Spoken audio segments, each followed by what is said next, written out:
This week on the Media Virus, you know what? I should probably verify that I'm recording. Yes, please do that. It's all good. Yeah. All right.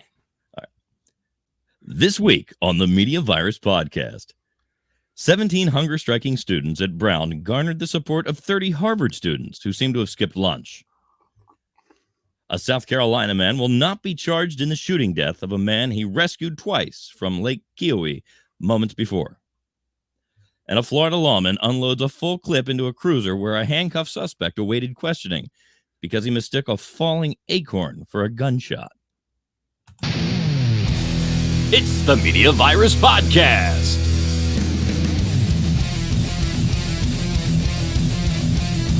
Let's point and laugh at the world burning around us with executive producer Mike Latoris. We're going to start over. BBC correspondent Stanley McFadden. Makes me tingly in an unfamiliar way. Grease Monkey Pete. Damn, Big Daddy. Here's the thing about the Media Virus podcast. It's really well done. And now, spreading the sage nihilism of an aged Gen Xer, your host and mine, the star of our show, the incomparable Maddie Rockdeff. Hot damn. Do we have a show for you people this week? I am Maddie Rockdeff, the Maddiest of all Rockdeffs, and proof positive that anyone can have a podcast. Speaking of, welcome to the Media Virus Podcast. Please like, subscribe, follow, and share. I want to take a minute. I want to thank all of the new subscribers, new followers, new, people who are joining the family, so to speak, whether it's on, Spotify, YouTube, Apple Podcasts, Google Podcasts, or if you're just checking us out on themediavirus.com, I want to say thank you. And as always, you can give us a call here at the show at 646-VIRUS-01. That is 646-VIRUS-01.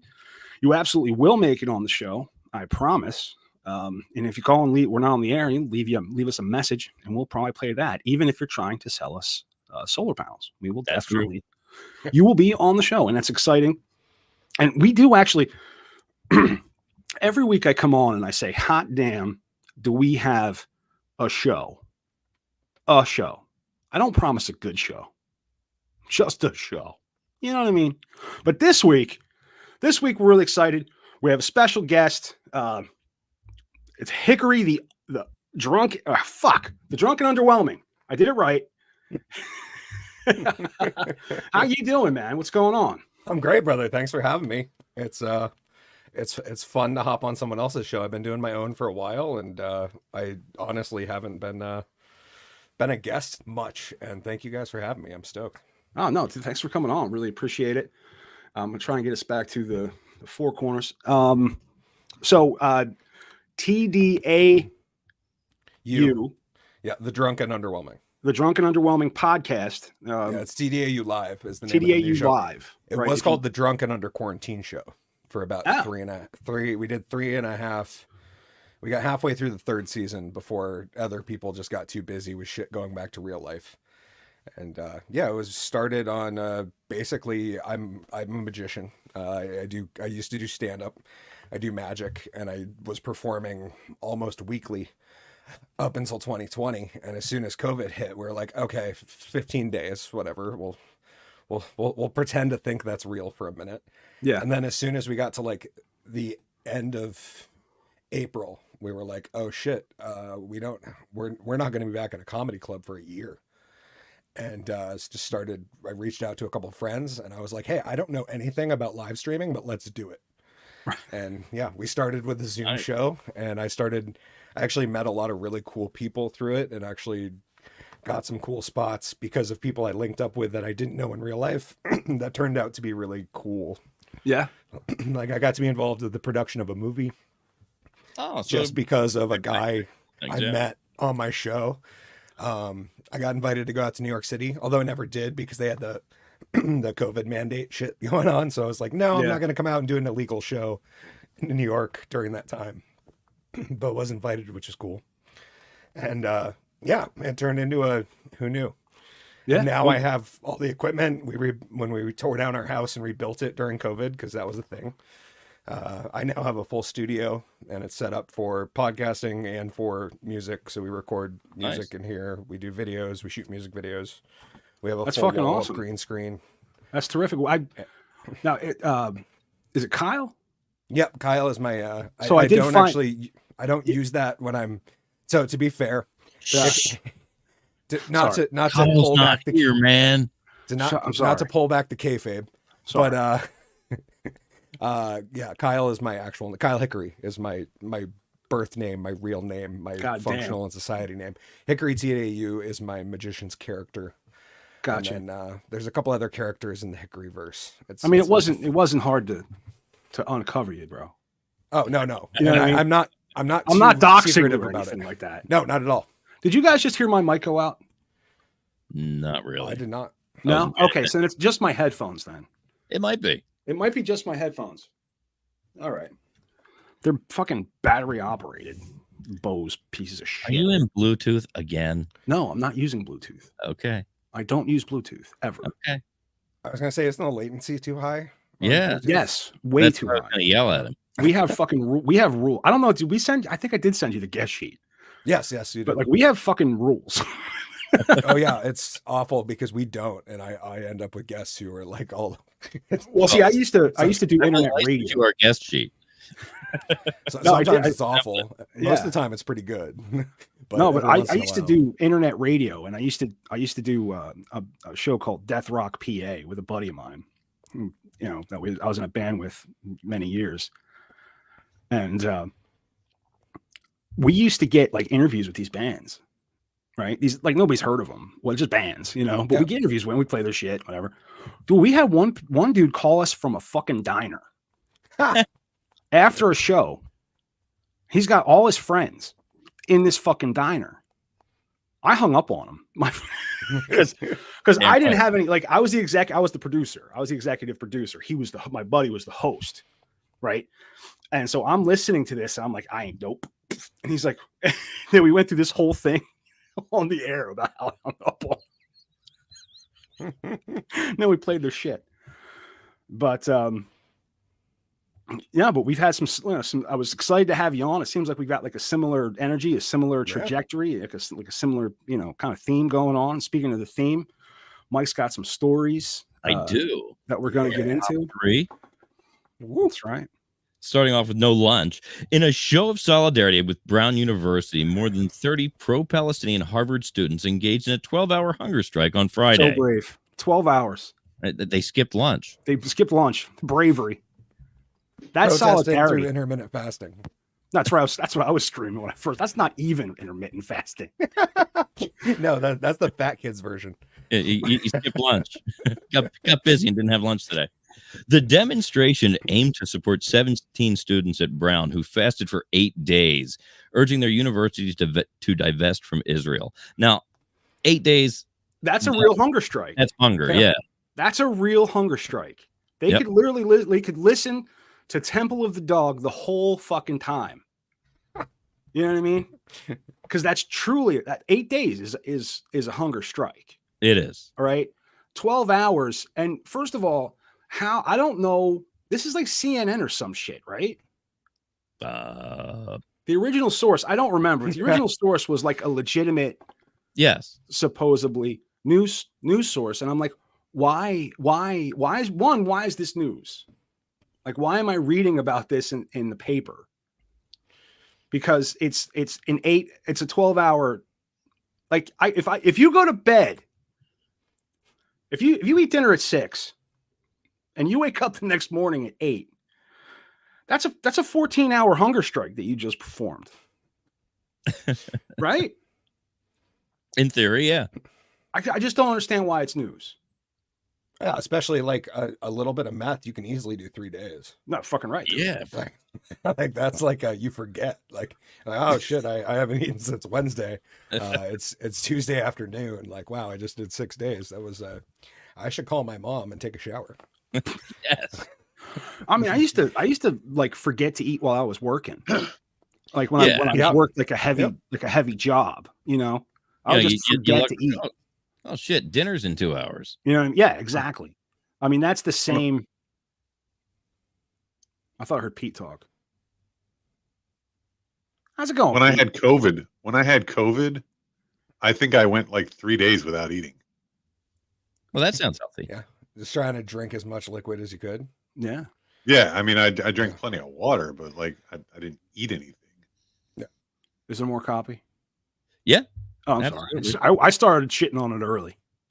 The hunger strike concluded after Brown University President Christina H. Paxson rejected the resolution, stating, "No, now obsolete demands." The Harvard protesters joined over 200 Brown students in ending their strike, sending a powerful message against human rights abuses in Palestine.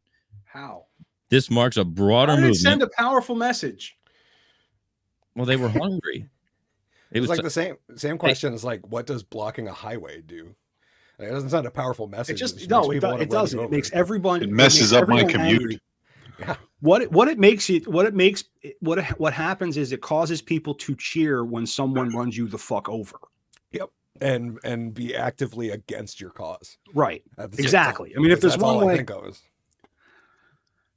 if there's one way to piss people off, it's stop them from going to work or stop them from going to, because didn't they do it to like the fucking Burning Man? Didn't they like they tried to shut down the road to Burning Man or some shit? They may have. That was because of rain, though. They got like a torrential downpour, which is like never happened. And they were essentially stuck. Like a bunch of vehicles were just. Oh, I thought there was a thing going in. No. Oh, what's the rest of yes, this? you're right. And the what was it? The reservation police showed up, dragged the people off it, and then I think and they ran the rammed it fucking with their sign SUV. over. Yeah, they had like a trailer, and they were Like- chaining themselves to a trailer because that's a smart move on the highway. They plowed through it. And it was like the badass reservation police because they're like, I don't give a shit. It's the reservation. We do whatever the fuck They we do want. whatever they want. You're not in America anymore, pal. Yeah. And people forget that. You know what I mean? That's reservation land. And that's a big deal. It is. Absolutely. I have a buddy who works for the federal government. He was a safety inspector and would, a lot of on reservation businesses get government contracts. And he'd go in to inspect the factory and say, well, you've got to stop work and do this, this, and this. And I said, well, that's a nice suggestion. And we'll take that under advisement and we may correct something if we conclude with if we concur with your finding. But thank you. This is the reservation. And that's pretty much how the meetings went. Whereas in America, as soon as he said work stoppage, like somebody threw the brakes on and nothing got done until it was fixed. Yeah. This marks a broader movement with Harvard joining 5 other universities, including Yale and UChicago, in staging solidarity strikes. The Harvard Undergraduate Palestine Solidarity Coalition. Wow, that's a mouthful. Yep. I feel like it's not a hunger strike unless you almost die. Emphasize their commitment, I feel stating, like you should almost die. we will not back down. You should be hospitalized. You know what I mean? Wait. Okay. The guys who skipped lunch Okay. emphasize their commitment, stating, we will not back down. And But I guess that They did at the 13th hour. They like went out for Ooh. they went to Denny's. they're like, yeah, the lady at Brown was like, hey, we reject your demands because they're based on old shit. And they're like, oh, okay. You got a sandwich? Like everybody was that was the end. So yeah. I wish I was still young. I would have gone out and just started eating a bucket of chicken. Or maybe pork. Like pork chops. Just be like stare at them. Yep. Fucking assholes.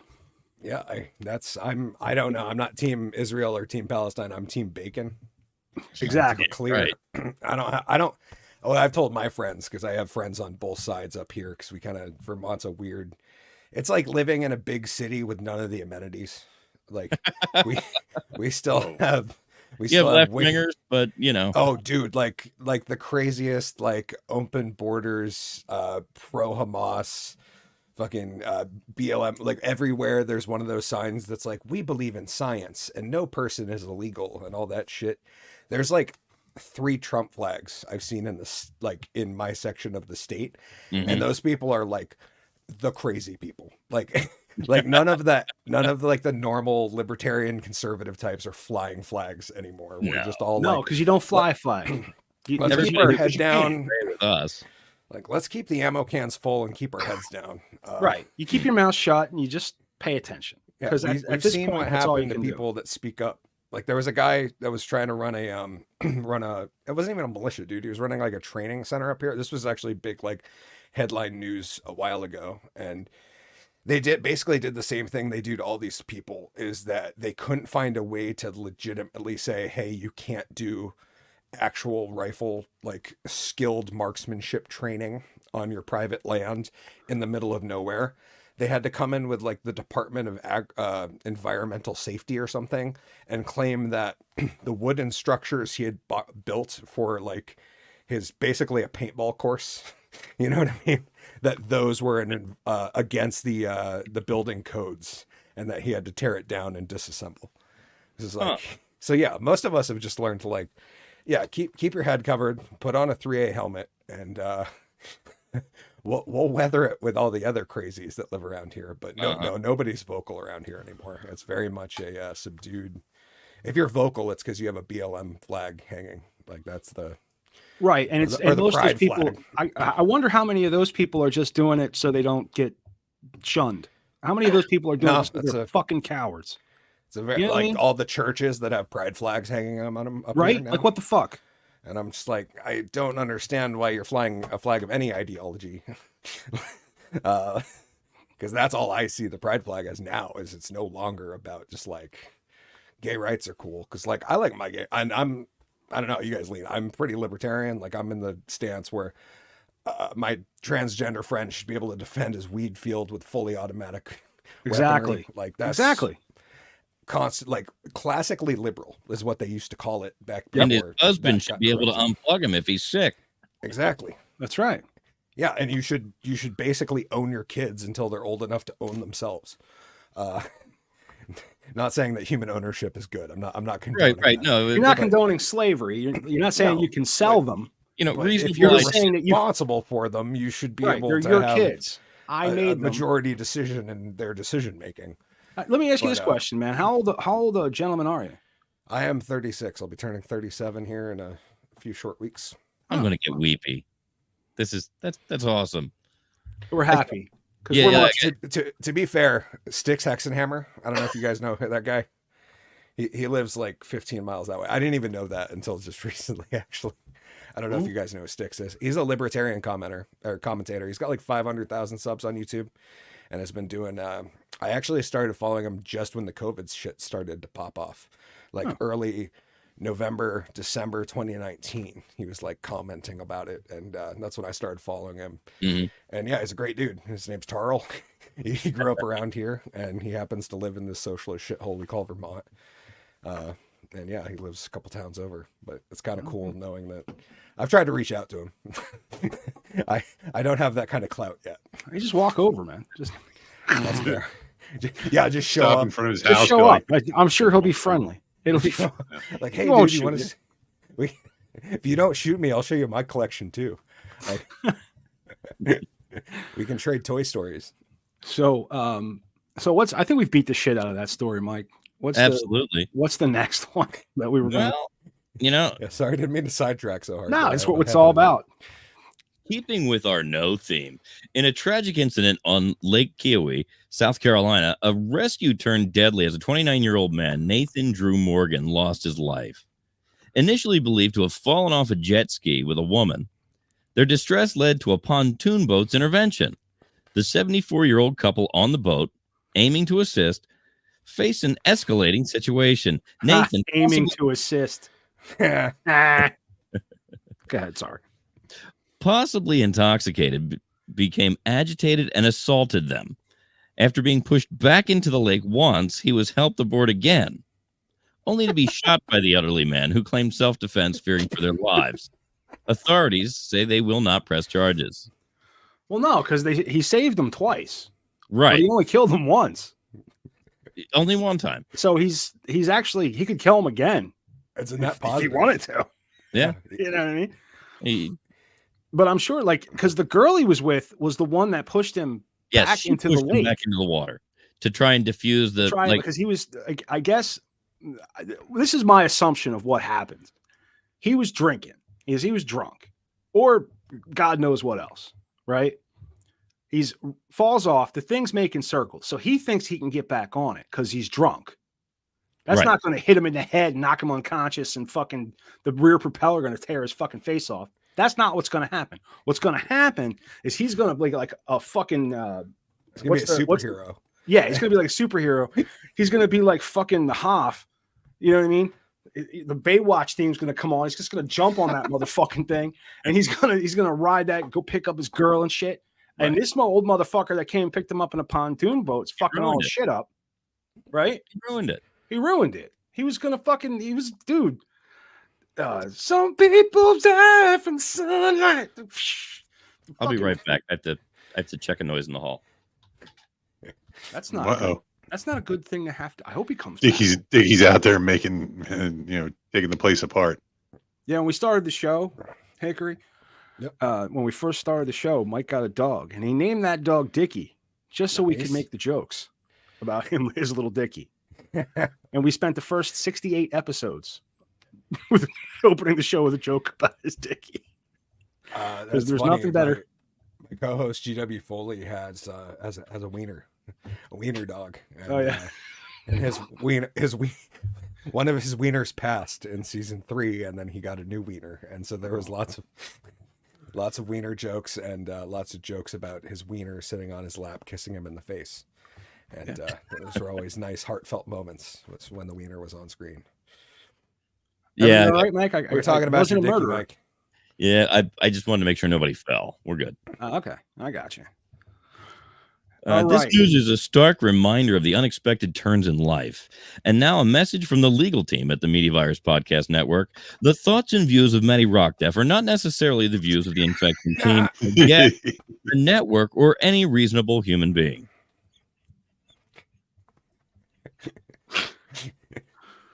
I mean, but the guy never brandished the gun before. I guess not. When you're drunk, I think a gun would slow you down. It should.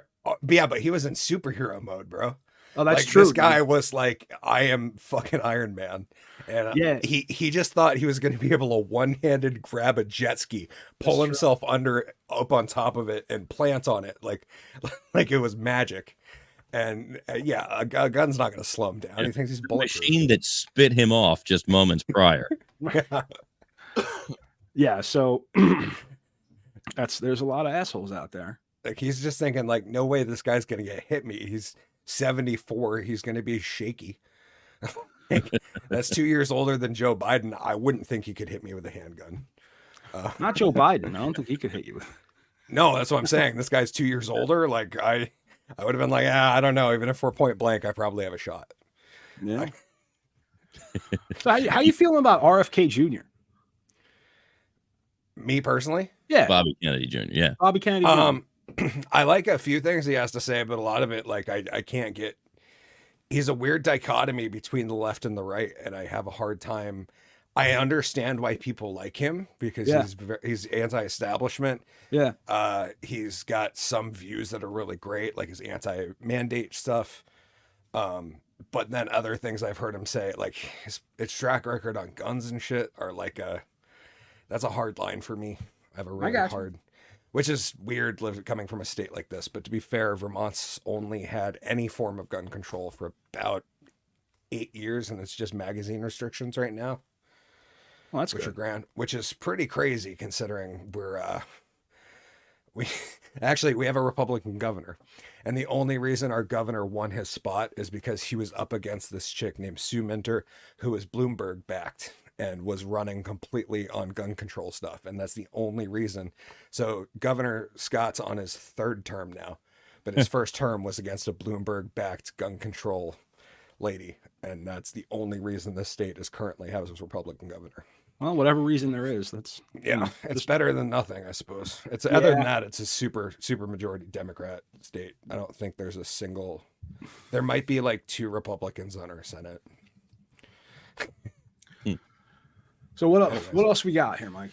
Well, sometimes there's a reason to whip your gun out and shoot the guy that you just pulled out of the lake, right? Oh, But yeah. other times there is no good reason to shoot the place up. In a bizarre Most of the time. In a bizarre incident in Florida, a sheriff's deputy fired shots at a handcuffed man in an SUV after mistaking the sound of an acorn hitting his patrol cruiser for a gunshot. The incident occurred on November 12th, 2023, when the deputy, Jesse Hernandez, responded to a call about a stolen car. The man in question was being... Wow. Didn't catch this. The man in question was being questioned, but was unharmed during the shooting. He was unharmed. The Jesus Christ! Yeah, I feel like God was on his side on this one. They dumped like 2 full mags into that car, and that guy managed to not get wounded. The deputy resigned, and body camera footage revealed an acorn falling just before shots were fired. So next up, we have a soundbite impersonation. This will be Pete as Sheriff Eric Arden. So I'll read the setup, and then when we get down to the quote, I'll throw it to Pete. The Okaloosa sheriff acknowledged the trauma for the suspect, emphasizing that Hernandez's actions were not warranted. The Internal Affairs investigation deemed Hernandez's use of force as... Okay, Pete, I'll catch it. I think that was Pete's cue. Yeah, it was not objectively reasonable. However, Sergeant Beth Roberts, who also fired at the vehicle, was exonerated. Yeah, so the guy's partner also dumped a clip in there. Have you guys watched this before, just to be clear? I've not. Oh, okay, I watched it like 4 times now. Deputy Jesse Hernandez of the Okaloosa County Sheriff's Office in Florida fired his weapon at his own police car, where a suspect was handcuffed inside. Here's that moment again, slowed down and zoomed in. You can see what the sheriff's office says was an acorn hitting the roof. It's okay. A fellow officer on the scene, Sergeant Beth Roberts, also began firing at the vehicle. Right there? The deputies arrested the individual in the SUV earlier after his girlfriend claimed he had stolen her car and texted her threats, including a photo that appeared to show a silencer for a gun in the car. Pat him down, please. But body cam footage shows that the individual had been searched and no weapons were found before he was placed into the SUV. I might have hit my vest. The person in the car was not physically harmed. Hernandez resigned while under investigation, according to a statement from the sheriff's office. That probe determined he violated policy, but there was no cause for criminal charges against him. It also found Roberts' use of deadly force was reasonable. And my legs went numb when it hit me.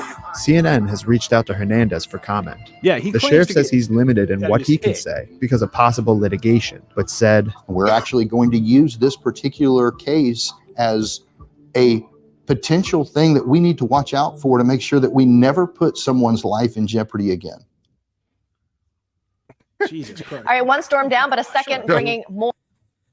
So he heard that acorn and immediately did 2 full combat rolls.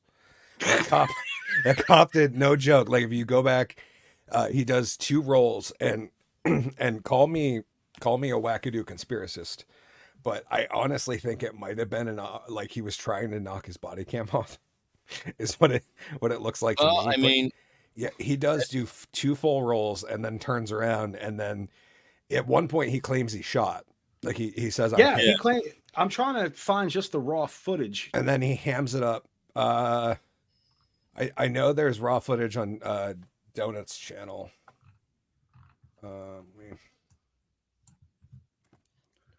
So yeah, I mean, he even heard him say there in something that he, as soon as it happened, his legs went numb. Yeah. Yep. But yeah, I think he never had an acorn make my legs go numb. Never once.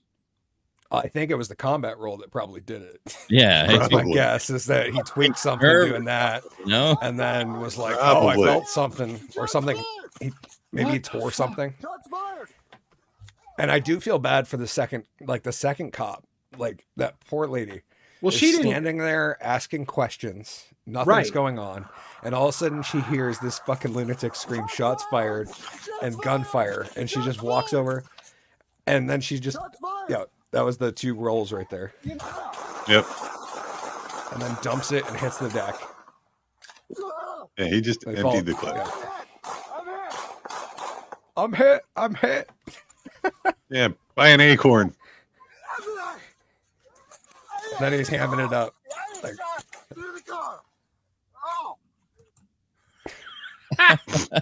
Oh, See that again? Like, that's great. roll 1, roll 2. it was almost 3. Yeah, Yeah, almost. he gets like 2.5 rolls. He probably pinched a nerve.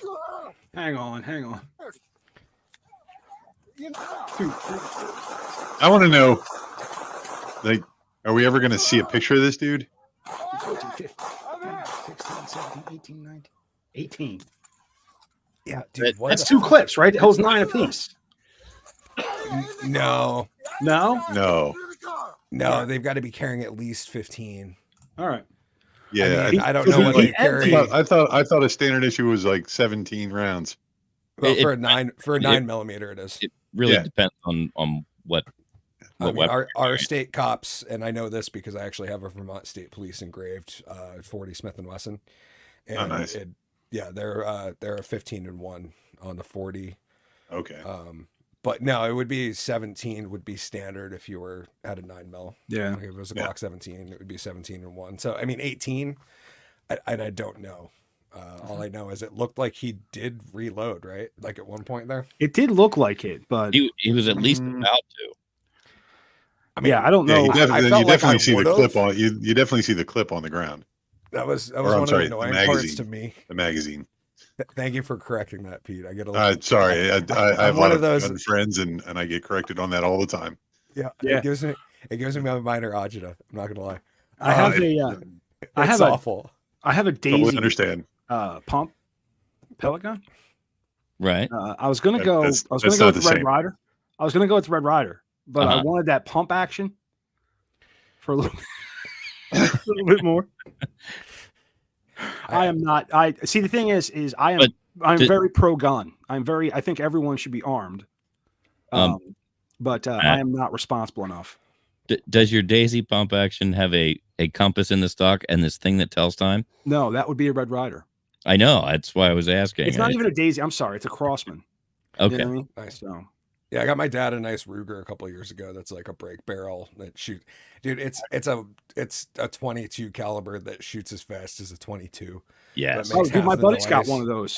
and it They're drops amazing. squirrels like a motherfucker. Yeah, It's got a little kick to it too. Yep. Yeah. Yeah, My buddy had, you can actually feel it. and you have to.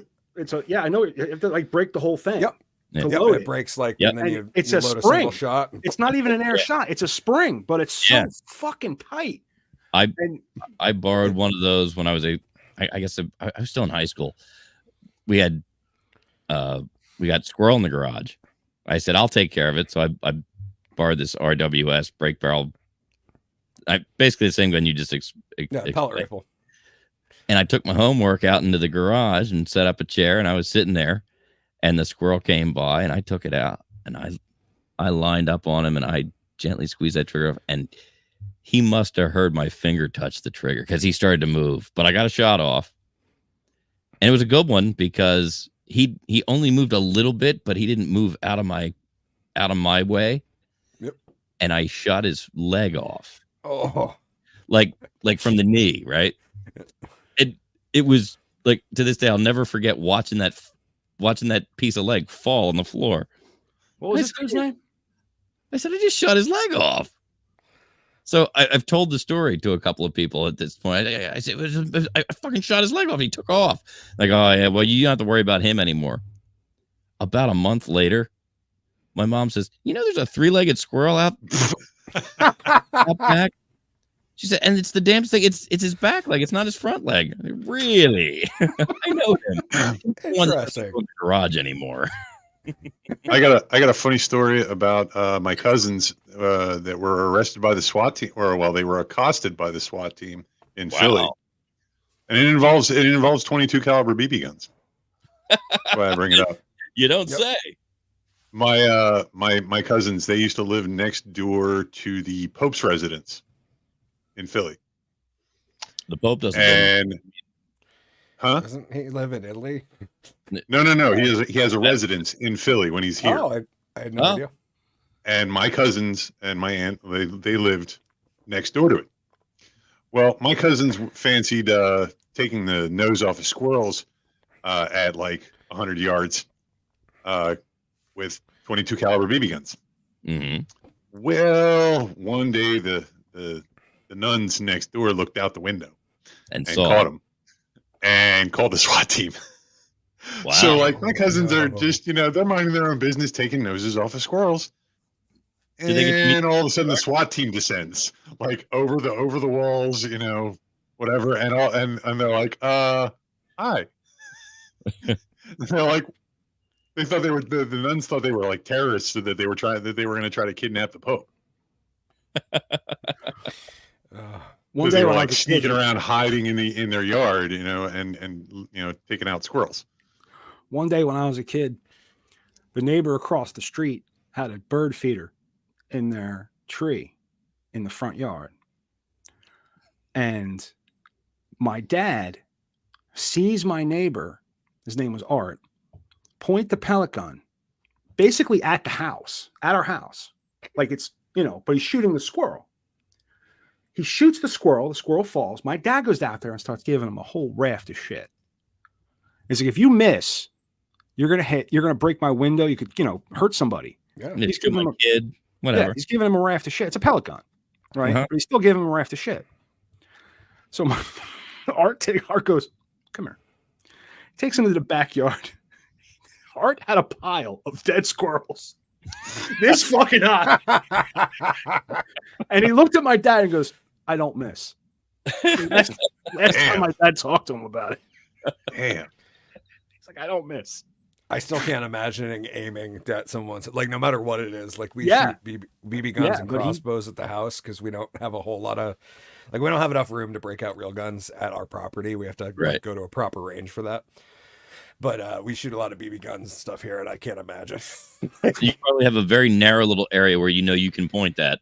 Yeah, it's basically, so we live like in a valley, which is nice because on the far end of the house, it's all just a dirt hill. So we've set up little spots I've got a couple old shovel heads that I painted, and they're hanging from sticks, so those make a nice ting when you hit them. Oh, yeah. And we have an old satellite dish out there, and yeah, for whatever reason, our yard seems to produce glass bottles because there was an alcoholic in my family like 50 years ago that just threw all his empties in a pile. And so I swear to God, every time I clean up a broken green glass bottle out back, a new one comes. More up here. It's just like every time it rains, like a couple bottles fall out of the hill. I'm just like, okay, don't walk barefoot behind the house, guys. Just keep the bare feet on the front yard, I guess. I used to work for an architectural woodworking firm, and my job most of the time was to basically get and print out the blueprints. And we had a blueprint printer, the big fucking printer. Plotter. So one day I figured out how to do this. I made a big life-sized picture of my boss. Right? And we were going to the Poconos, and we have BB guns up there, pellet guns and shit. And I took it and we hung it out there, and we sat out by the fire all night shooting at Bob Schultz, or at least a picture of Bob Schultz. And there was, his eyes were shot out, of course. I got him in the mouth, but his crotch was completely destroyed. And then I took it back to work and hung it up and said nothing about it. Wow. I lasted there exactly 1 year. Exactly 1 year. So those are the BB gun stories that I have. I think that's it for the A block. Yeah, I think you're right. So I think we're going to go into break now. We will right after I tell everybody that the top 3 has been brought to them this week, as most weeks, by 302-46-VOICE. If you want my voice on your project, all you have to do is dial 302-46-VOICE. We'll get you worked out with something. My Sports Art Shop. Check out My Sports Art Shop over on redbubble.com and mysportsreports.com. Let's see. Stepmothers Without Children podcast, or Stepmoms Without Children podcast. That's Ricky Rockdeff, our sister show here on the network, and our brother show, the Disruptive Minds podcast with staff writer Bill. Ladies and gentlemen, this has been the A Block on 172A of the Media Virus podcast. We'll be back right after I save a recording and start a new recording and do all that stuff I do while you're not looking. We'll talk to you on the other side.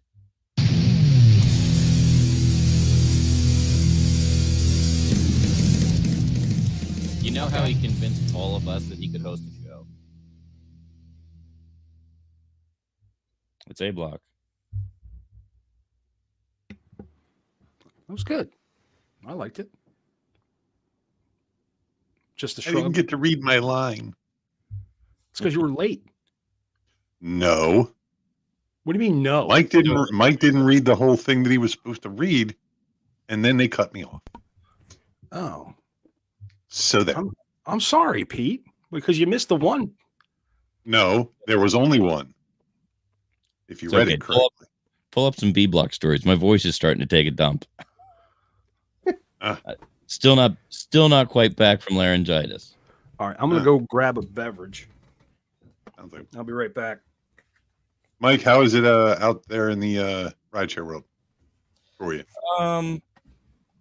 Hasn't been terrible. It hasn't been very busy this week. It's been a rough few weeks. I've been steady most days, but nothing with decent money. Yeah.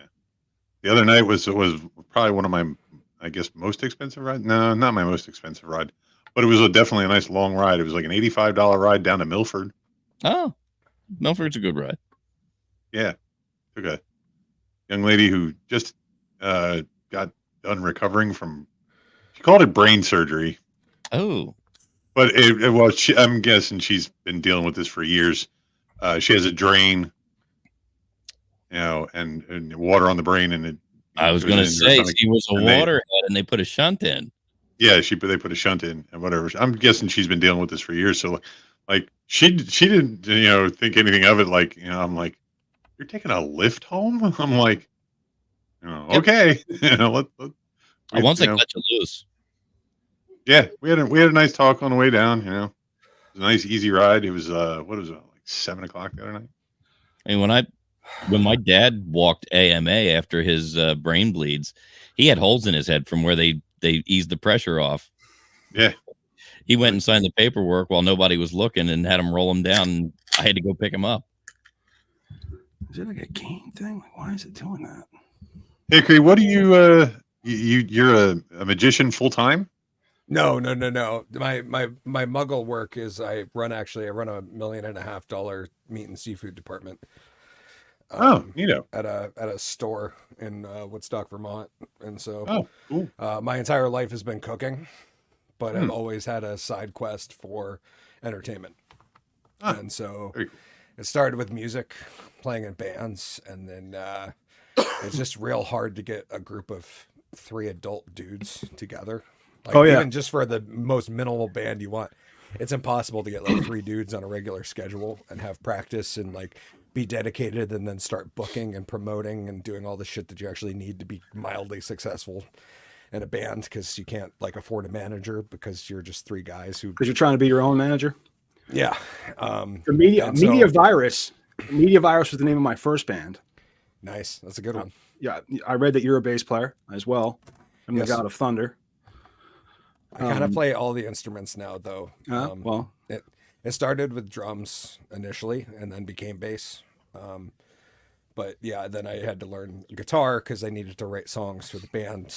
Yeah. So I learned acoustic, and then I had to learn electric because I needed to record guitar for the band.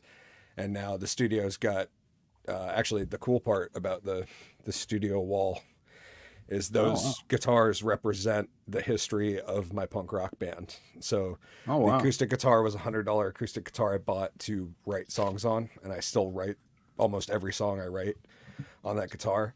The bass was the bass I played in that band, and that electric is the electric that my best friend, the guitar player in my band, played. And so it's kind of cool having like a little piece of old history. And we're actually still recording stuff. The project this year is that we're re-releasing our entire first EP from 2008. So we're re-recording every song. It's a 12-track EP, all pop punk. We're re-recording all of that now that we're adults and we have equipment. And we did you enjoy Mr. Bungle? Yes. Have you heard the was it the Revenge of the Easter Bunny re-release? I don't know. No, I don't think so. So it was Mr. Bungle's last project. It's a Mike Patton side project. Yep. As my life, I think is. I think Mike Patton's directly in control, but it's I can't think of any names off the top of my head right now. But he's got one of the guitar players and the drummer from Slayer. But the bass player is Mike Patton and the bass player are the only two original members of Mr. Bungle. The Raging Wrath of the Easter Bunny re-release. So they took their first EP and they re-recorded it. As an entirely different amazing. Band. What's that? As mostly a different band. Yes, but it's still very fucking cool. No, it's very fucking metal. It is so thrash. It's fucking I'll have to check it out. It's good. It's real good.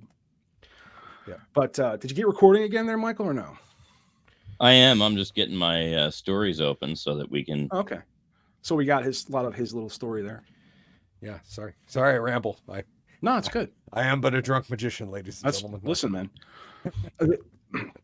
The stories and the news articles and all that shit is really just something to talk about. Yeah. To make you to remind you of something. You know what I mean? So if you need to take a left turn and like you did, and we start talking about something else, that's what it's there for. Okay. This is mostly a bullshit session. The stories because we know we can rip off. That's my show too. Is mostly the stories are all about something to riff on. Just something to make jokes, or is something that we can come up with tangents and be entertaining. Right. Because that's what it's about at the end of the day, is just having fun. And thank you guys for having me here. Because thanks for coming, dude. Thanks for coming on. Like, you're not doing your show. It's weird. It's like you're not doing your show, so you can do ours. Did you give our people? Well, one person watching, I guess. To be fair, I did go live for like 15 minutes on my show, basically to cover the two stories that I wanted to cover on my show, which were AOC criticizing the New York Police Department dance routine, and also that San Francisco elected a non-citizen to their elections board. So those were the two that I really wanted to touch on. So I touched on those and then gave some updates like, hey, these are a lot of my show. A lot of the time it's me just telling me, hey, Sean Henry's here. Sean, shout out, brother. I think he just bailed. I was waiting for you to finish. Oh, wait. Sorry. Did somebody yeah, bullshit. I'm here. Sean's fucking awesome. He's been a long time viewer. He's probably been with us like 3 years now. And that's fantastic. He's the first guest we ever brought on the show, which was kind of cool. Like, he was such a super fan that we were like, you know what? We should probably sit down and have a conversation with this guy, because he's on every week making hysterical comments and referencing shit, and then being with the comments that are borderline, where we're like, we can't talk about that on YouTube, but we will bring it up in the Rumble after show. So that's almost how Pete got here. Yeah, pretty much. Yeah, nice. Pete was a listener to a show that we all used to do, and got on that show. And then Matt and I ended up on that show at different times after the fact. And then when Matt and I started doing this, we reached out to Pete. Nice. And how long is this show? I wasn't going anywhere. I was in the hospital. We are well into we're beginning our 4th year. We've done 3 total. This is episode 171. We count weeks, not actual releases. Yep. It's weird. So we've been doing it for 171 weeks. Okay. So it's Without like fail. 3.5 years, basically. almost, yeah. Almost. Without fail, we've not missed a week. We have not missed a week. And you know what's funny is some say it's our first show, some say it's our second. But I was tickled pink about a story from Oregon. And that's how this all started. This basically, I saw this story and I was like, holy shit. But it's all gonna relate. So Mike's gonna kick us off with the first story here. Yeah. Apparently in New Hampshire, the Dems are defending the male high jumper competing as a girl. It's an obscure competition. When I told Mike about this, I said pole vaulter, and we made a whole bunch of jokes, and then I realized I fucked up. Yeah, pole vaulter has a lot more jokes than high jumper. So we had all these great jokes, and then I reread the article. And I was like, shit, I misread it. Fair. That's totally a fair mistake to make.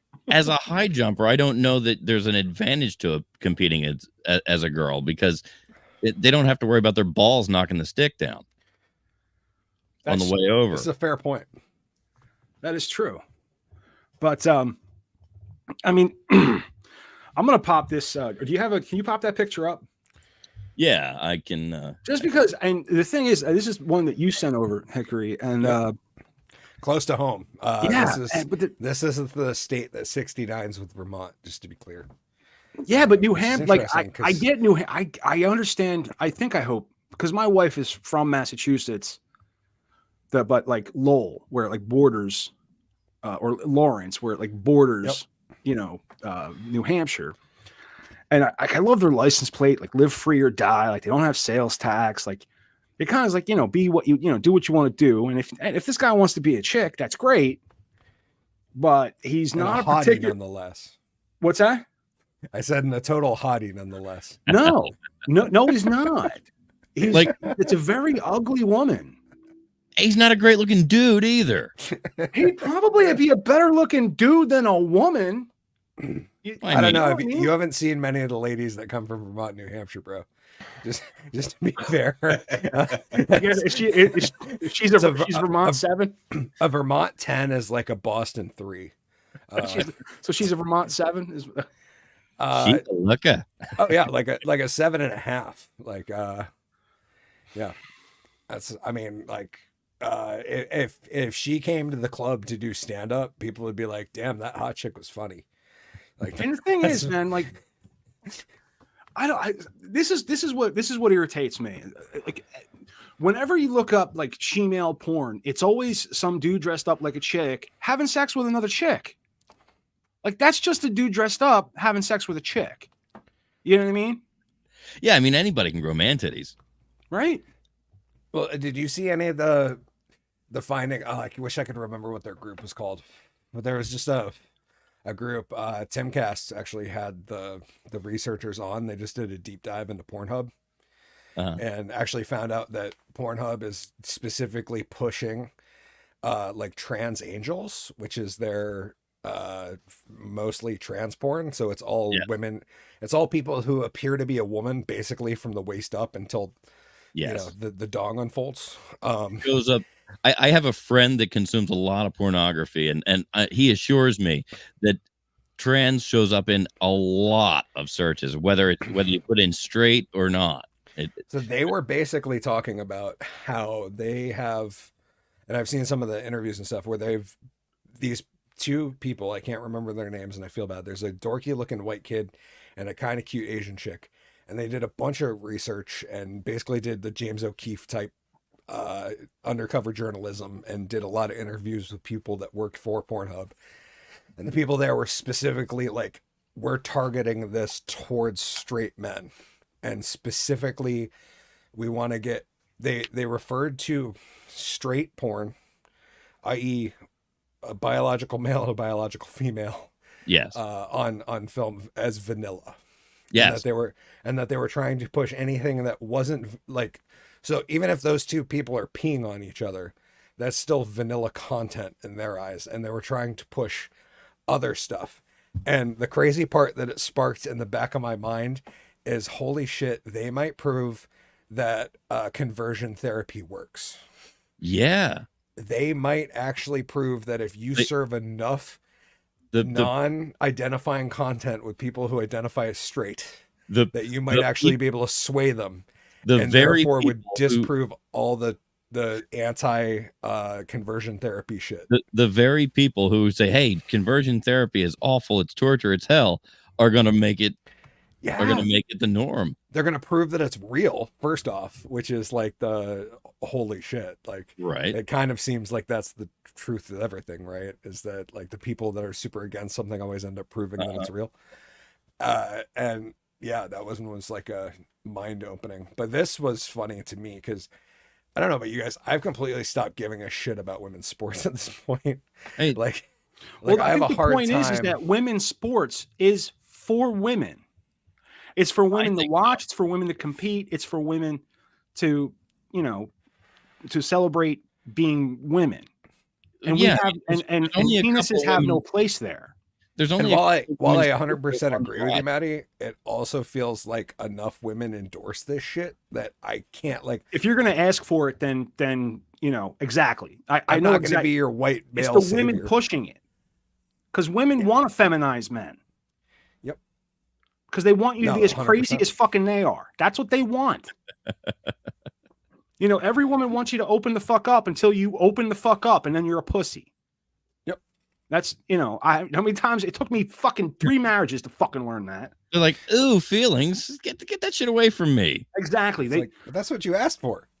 No, your wife would rather your wife would rather see you die on your fucking horse than ask for help. Yep. It's just the way it is. Even though every time, and I have a pretty based wife, like she's pretty fucking cool, but even she's like, why don't you ever ask for help? And I'm like, because that's not something we fucking do. Like, no, not wired that way. I have a fucking penis, and I'm a man. I like veg. Like, I don't know what to tell you. Yeah, fuck off. Although I will admit, full disclosure, I got a Subaru. So you're a lesbian? March. Well, so I came out to my entire family at Easter as a lesbian. Nice. They were super confused. We were all sitting around at Easter dinner. And I was like, guys, I have something that I have to levy with you because I haven't been completely honest about myself. And I need to share this with you. I'm a lesbian now. And they all looked at me kind of confused. And I was like, whoa, don't get me wrong. I'm following what my heart says. And I'm not just a lesbian. I am in fact gender fluid. I am fluid between a lesbian and someone who is toxically masculine. That's right. And that is how I identify. That is my spectrum. And I was born this way. I appreciate if you guys would respect me. My pronouns are he, him, but they're all caps. You have to shout it. Yes, they've come to terms with it, and we're all good now. But they were super confused that Easter, I must say. They're like, wait, what? You're a lesbian? I'm like, yeah, I have a Subaru. Like, it's kind of the rule of the land. We went to Build-A-Bear workshop, and with my granddaughter. I also went to a candy store where I found candy cigarettes. I was very excited about that. Oh, nice. I have a pack of those over there, I think. But we went and the person that was like filling the bear and like helping, my granddaughter, she was I thought she was pretty, but she had like a shaved head and like blue hair, not shaved head, but shaved on the sides and like a blue ponytail, but she was cute enough. Whatever. And she looked woman to me. She was chubby. I like them chubby. I like them bigger. And I look at the name tag and it says Toby. And underneath it says they, them. And I'm like, fuck. I was about to hit on this chick. Damn it. I mean, my wife was there. I wasn't going to. Right. You're just going to be a little flirtatious, maybe. Sean carries double D man boobs. Yeah, so, Sean. I'm starting to get some titties. Like I've been gaining weight without like really trying. I'm diabetic, so my weight yo-yos. And I noticed that. What's that? When we met this morning, I noticed that you didn't have a bra on yet. Yeah, no, I was leaking a little bit. Start training. But and we wanted to get into oh dude, that's why Sean is a fan. Sandpaper's good, but a cheese grater's better, baby. Ooh. You know what I mean? Yeah, That's like all that I'm saying. opening Nah, scene. Centipede use a 2, chain. baby. Use a chainsaw. Dylan Mulvaney was in the news too. Yeah, And she was Why wouldn't they be? she was screaming, you know, because I guess somebody said that her 15 minutes of fame. You got the story there, Mike? Yeah, that it might have come to an end. Is that the? Yeah, but she's not having it. She's not. They're not. They. I'm hoping we get a full unedited surgery video. That's what I'm hoping for. I don't think most of them want to cut it off. I honestly think that most people who dress up like chicks want to fuck chicks, and that's what we had in the fucking 80s. We called them rock stars. I mean, maybe you're. Yeah, he's a little too young. No, in the 2000s we called them male feminists, and then they all turned out to be I don't know. No, dude, but in the 80s assaulty. we had bands. Dude, in the 80s we had bands. I jerked off to Poison, look what the cat Orange. dragged in until somebody explained to me those were dudes. Like Poison, CC DeVille was one hot bitch. They were the Hanson of the They were fucking pretty. They were. But they were D. dudes, Snyder. and they used to get D. Snyder used to get pussy. D. Snyder still gets pussy. Yep. He But wore Dylan more Mulvaney makeup than that branded chick that was Mimi on the Drew Carey show. Dylan Mulvaney branded unhinged for a bizarre late night TikTok rant one year after the Bud Light fiasco, insisting she's got projects in the pipeline and her 15 minutes of fame is not over. Hey, I got news for you. You can say projects in the pipeline all you want, but fucking bottom surgery does not count. Let me explain something to you about projects in the pipeline. We have a project that's not in the pipeline. It's actually going. It's this show. It's a project. That's right. You're on it right now. Right. We're talking about you. You know who's hearing it? One person, Sean. And he does not care about you. Thanks for listening, Sean. We do appreciate it. Yeah, thanks, Sean. Love you, brother.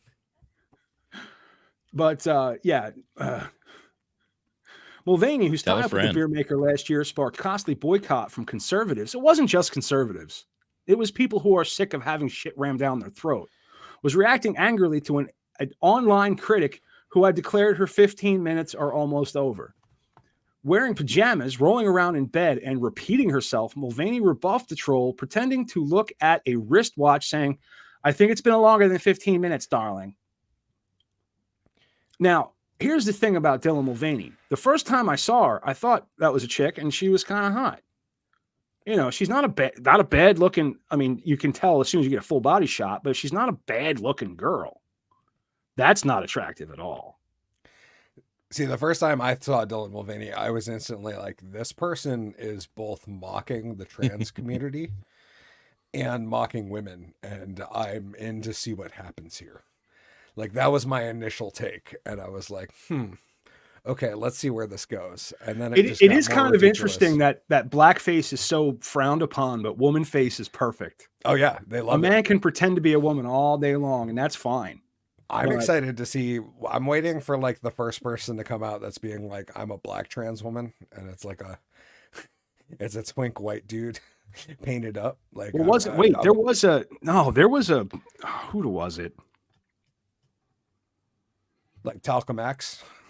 It was a chick. She pretended to be black. Oh yeah, what's her name? I forget her name. Oh god, I wish I had any kind of memory whatsoever. Lazar. Yeah, she was some kind of czar. She was like tanned, but her name was like her real name was like Smith or some shit. I forget. It's not that important. But Rachel Dolezal. I was close. Rachel Dolezal. That's right. I'd like to have a vagina stitch in the center of my chest that I could touch and feel all day long. It's scientifically possible. Not too far in the future, Sean.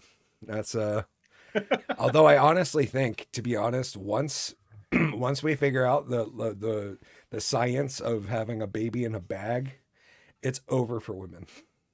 Right? Because men are just going to be like, dude, I can have my own offspring and raise them properly. Like, yeah, I don't need a woman anymore. Like, there's more than enough AI porn. I can just produce a baby in a bag and raise it, and like that's it. It's going to be straight like hardline libertarian from there on out. Well, yeah, I mean, eventually we're gonna get the idea that putting our dick in crazy is just too much work. Yeah, it's exhausting. Just to be clear, it's illegal to call him a man, or was it illegal to call her a woman, or am I just being insensitive? Sean, you're a bigot. No, I'm kidding. No, you're right. He is a bigot. In Canada, it's illegal to call him a man or her a man. The worst. Oh, dude, I pissed my mother-in-law off one day, and I was just joking. I have a weird sense of humor, you know, and we're coming from like some like baby shower or wedding shower, and I'm driving. She's in the back, my wife's in front, and she's talking to my wife about talking to like a transgender person about pronouns. And then she's like, well, I didn't know anything about, and she's saying something that just to you and I would be innocuous, but somebody else, like, to them would have been like really off-putting. Yep. And I said, bigot. I was joking. I was fucking joking. You know what I mean? Well, she got so fucking offended. I called her a bigot. I will admit that I am a little more akin to it because I live in a left-wing socialist shithole. So I'm very probably... I correct my boss on pronouns because it's funny. Yes. Specifically because I'm like, motherfucker, you're a Biden voter. Right. You hate Trump. It's the thing. She, her, like, and I correct them, and like they get like kind of like perturbed, and I'm like, no, this is the shit you guys are voting for. Right. When I'm gonna throw it back at you until you are like, this is ridiculous, and then I'll be like, well, then why do you vote for it? Right. Right. I love pointing it. I love pointing it out, and I'll do that. He's seen me do it. Just be obnoxious about it. Yep. You know what I mean? Just be and drill down until someone starts freaking out at you. Yep. But it's. And that being fair, I do have friends who are like, I have pride friends. Like I do, Sure. Mm-hmm. I have burlesque performers and drag performers at my shows live because I like that shit. Like I've always, up until like literally up until Drag Queen Story Hour, there was never an issue with drag for me. You know what I mean? Because it's like an adult event that's specifically a sexualized adult event. And it was always just assumed that it was 18 or 21 plus. Mm-hmm. And that's my venue. Like I'm a magician that pulls fucking rubber dicks out on stage and shit. Now the other side of that is, you know, I don't think that you should sexualize children, but we've had a guest that actually is big in the drag queen story time thing. They do it in Philadelphia with and run. We actually talked to the dude that pioneered the drag mafia in Philly. But like to talk to him, very wholesome project. You know, he's not there to sexualize. He's just there to be different and catch the attention of the children and say, hey, you know, it's okay to be different. Yep. Which I think is a hugely positive message. But they still get all these protesters. He told us a great story when we had him on that he was on his way to do story hour one time, and they took him to the wrong library. Like the car picked him up and drove him to the wrong library. So he was a little late getting there. So they pull up and there's protesters that he's got to walk through. He said the best part was I was fully dressed in the car, and he's over 6 feet tall anyway. Yeah. Plus he's on platform heels with a giant wig. So when he gets out of this car, he's 7.5 feet tall with all of his stuff on. And he said it was great because as I'm sitting down in the car, they're screaming and they're berating me and they're pounding on the window. He said, I open the door and I basically unfold myself out of this car and they all look up at me.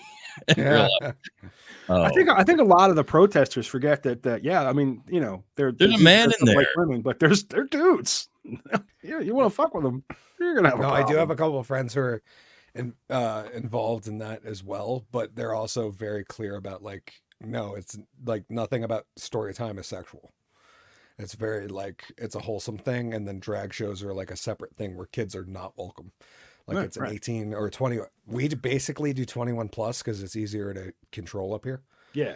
Like you run into a lot of, like all my shows are 21 plus. Like when I host a show personally, like it's 21 plus, and they're usually BYOB. So we don't strictly enforce it. It's more or less to like let people know, like, yo, there's a magician on the flyer, but this is not a kid show. Like you bring your kids, you're going to be answering a lot of questions and you're going to hate yourself. Right. Because Drunk and Underwhelming is drunk and underwhelming, and he is going to bring out some shit on stage that you're going to have to explain later.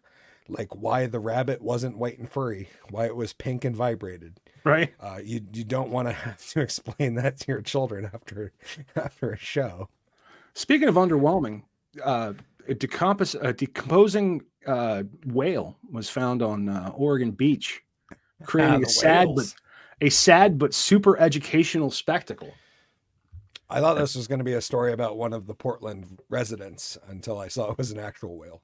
No, it's not yet known what killed an endangered fin whale, but people can marvel at the large marine mammal as it decomposes on the beach. Hey, kids, you want to go see a dead whale? Fuck yeah, Dad, let's go. Smoke your meth. Come on. While it's sad that it's also super educational, Tiffany Booth, assistant manager of the Seaside Aquarium, said Tuesday of the rare sight, which said is only the second dead fin whale that Oregon has seen in about 30 years. Just don't touch it because it can carry disease that can be transmitted to humans and pets, she said. Also, it smells. It smells like your mom. She said, I don't know how to describe it. It smells like a dead whale. The 46-foot, 14-meter, I'm sorry. We're in America. The 46-foot male whale washed ashore at Sunset Beach State Park south of Warrenton on Monday morning. It was entangled in rope. But before officials could examine the rope and investigate the type of fishing gear it was, someone took it off and took it away. It was a well-meaning person because the animal was still in the surf and appeared to be alive, she said. And also, they thought they were helping detangle a live animal. While the rope entanglement was severe, the whale wasn't in it for a very long time and didn't lead to the fish's death. It will be several weeks before results from the necropsy. They don't do an autopsy. It's a necropsy. No. Necropsy on animals, autopsy on people. All right. Thanks, man. On Tuesday, we'll reveal the cause of the emaciated whale's death.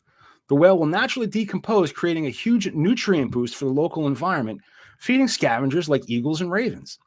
Letting it decompose shows a keener understanding for what to do in these situations than in 1970, when officials opted to use dynamite to blow up a dead whale that washed ashore in southern Oregon. And that was a story we covered on our second episode of the Media Virus podcast. It was the 50th anniversary of them doing that.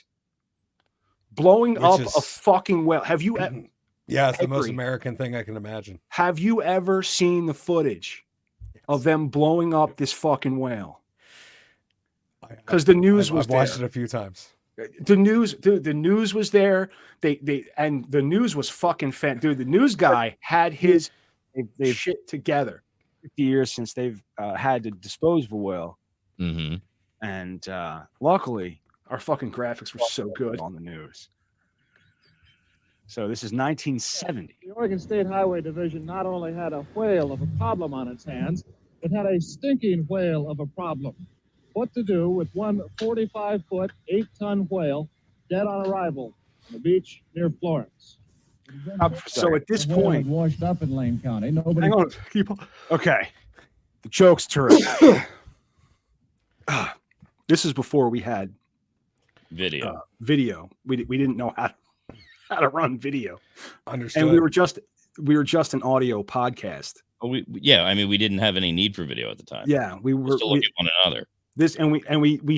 We'd stream live, and we do it now too. We only stream live just so we can all see each other. Yeah. And we figure, fuck it, let's show everybody. You know what I mean? If we can, why not? But the idea of the show is the 3 audio episodes that get released every week. It doesn't seem like it makes sense, but it does to us. But so yeah, we don't actually have footage of them blowing up blowing up the whale. No, we have great audio of it. We do have great audio of it, but another, it's funny because another thing we covered on this episode was all the ideas that staff writer Bill had. Did we? I didn't look at any of the other stuff in that episode. And staff writer Bill, where'd he go? Staff writer Bill had that idea to do a bit about and they've oh yeah, dude. They're set up in the dune grass, just enough that there's a little dune grass in front of them, like they're almost trying to hide, but not. Sorry. That's okay. I thought we were running. What was I saying? Oh yeah, conversion therapy. So staff writer Bill, on the same episode we talked about this. We talked about how staff writer Bill had the idea to talk about interview somebody to talk about conversion therapy, but remember this reverse conversion therapy? Yes, talk about how you can make your kids, if you want to convert your kids to be gay, right? And his whole theory. Staff writer Bill is a staff writer on the show. He gives us lots of good ideas. He also now does his own podcast called Disruptive Minds. It's actually a reputable podcast, does a great job. Doesn't go by staff writer Bill. I don't know why. It goes by his real name. His real name is Bill, but he goes by Bill Carlin on that show. But he said that he's like, dude, think about it. If you could get past the mental block of sucking one dick, you can suck all kinds of dick. That was his theory. You know what I mean? And I was like, are you trying to get to the point where you want to suck a lot of dick? And it's just that one mental block that's getting. I mean, it depends. I don't know what his thought process is there. Maybe there's a root thought that we're unaware of. I'd never pay another traffic ticket again.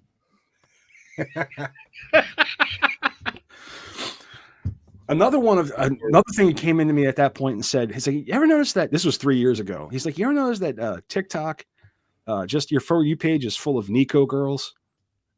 And I was like, what?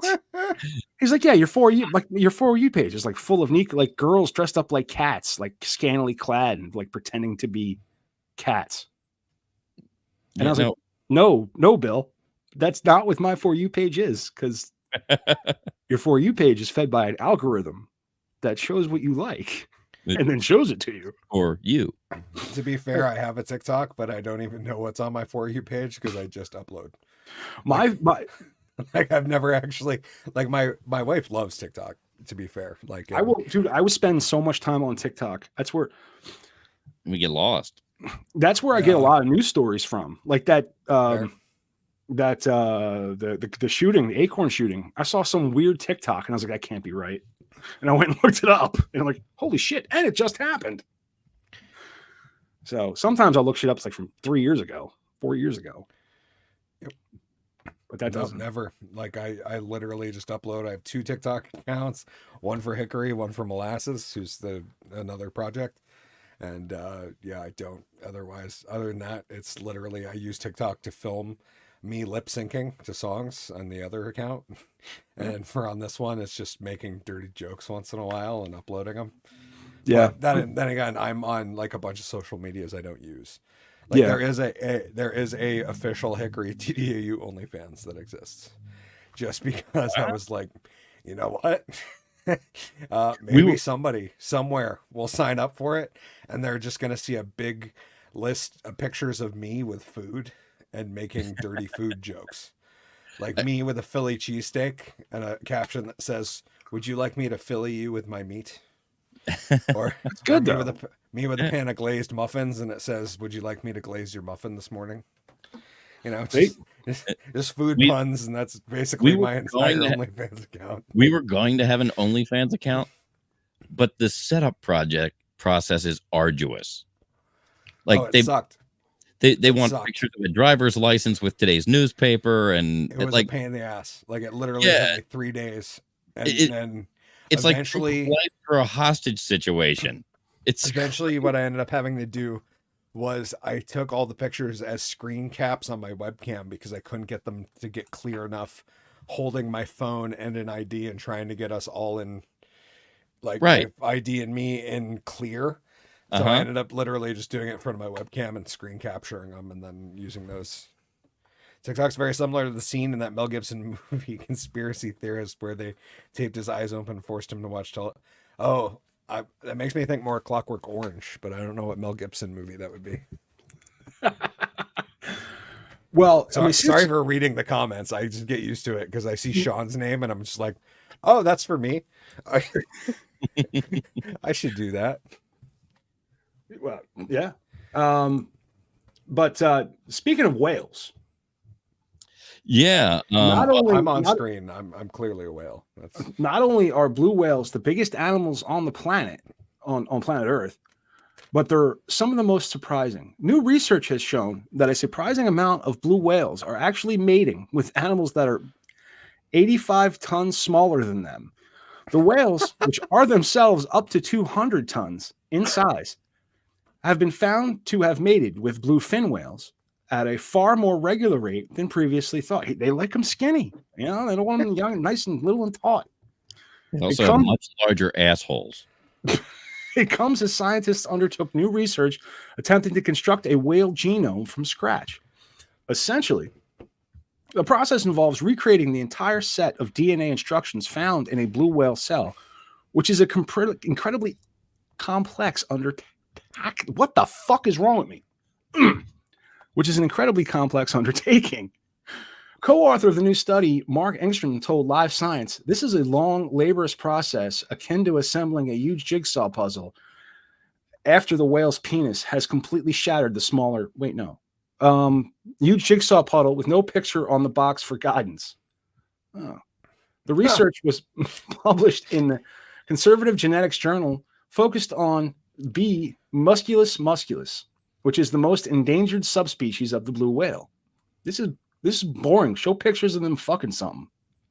I don't think there's any pictures of them fucking anything. I mean, it's unfortunate. Yeah, I mean, there's That's not even there's not even a picture of a whale with a flounder stuck on his dick. I want to know. There's a whale just with a roll of duct tape. It's like. The question is, like, we frown on eating whales in this country, and I say this from like a guy who works as a seafood guy in his muggle life, right? That be it, a fucking seafood guy who lives in a landlocked state. But I mean, it's a little scary. The identity, we have the ability to create new types of animals that aren't whales that we can eat, and it makes me wonder, like, if the Japanese have such a hard on for the whale, it's got to be tasty, right? Like, there's a reason. Yeah, right? there's a like they can't they're not just killing them for fun. Like as much as that's something we do once in a while as humans. Like, well, yeah, but it wouldn't be as cultural a phenomenon if it was just for fun. No, like, there's got to be a reason.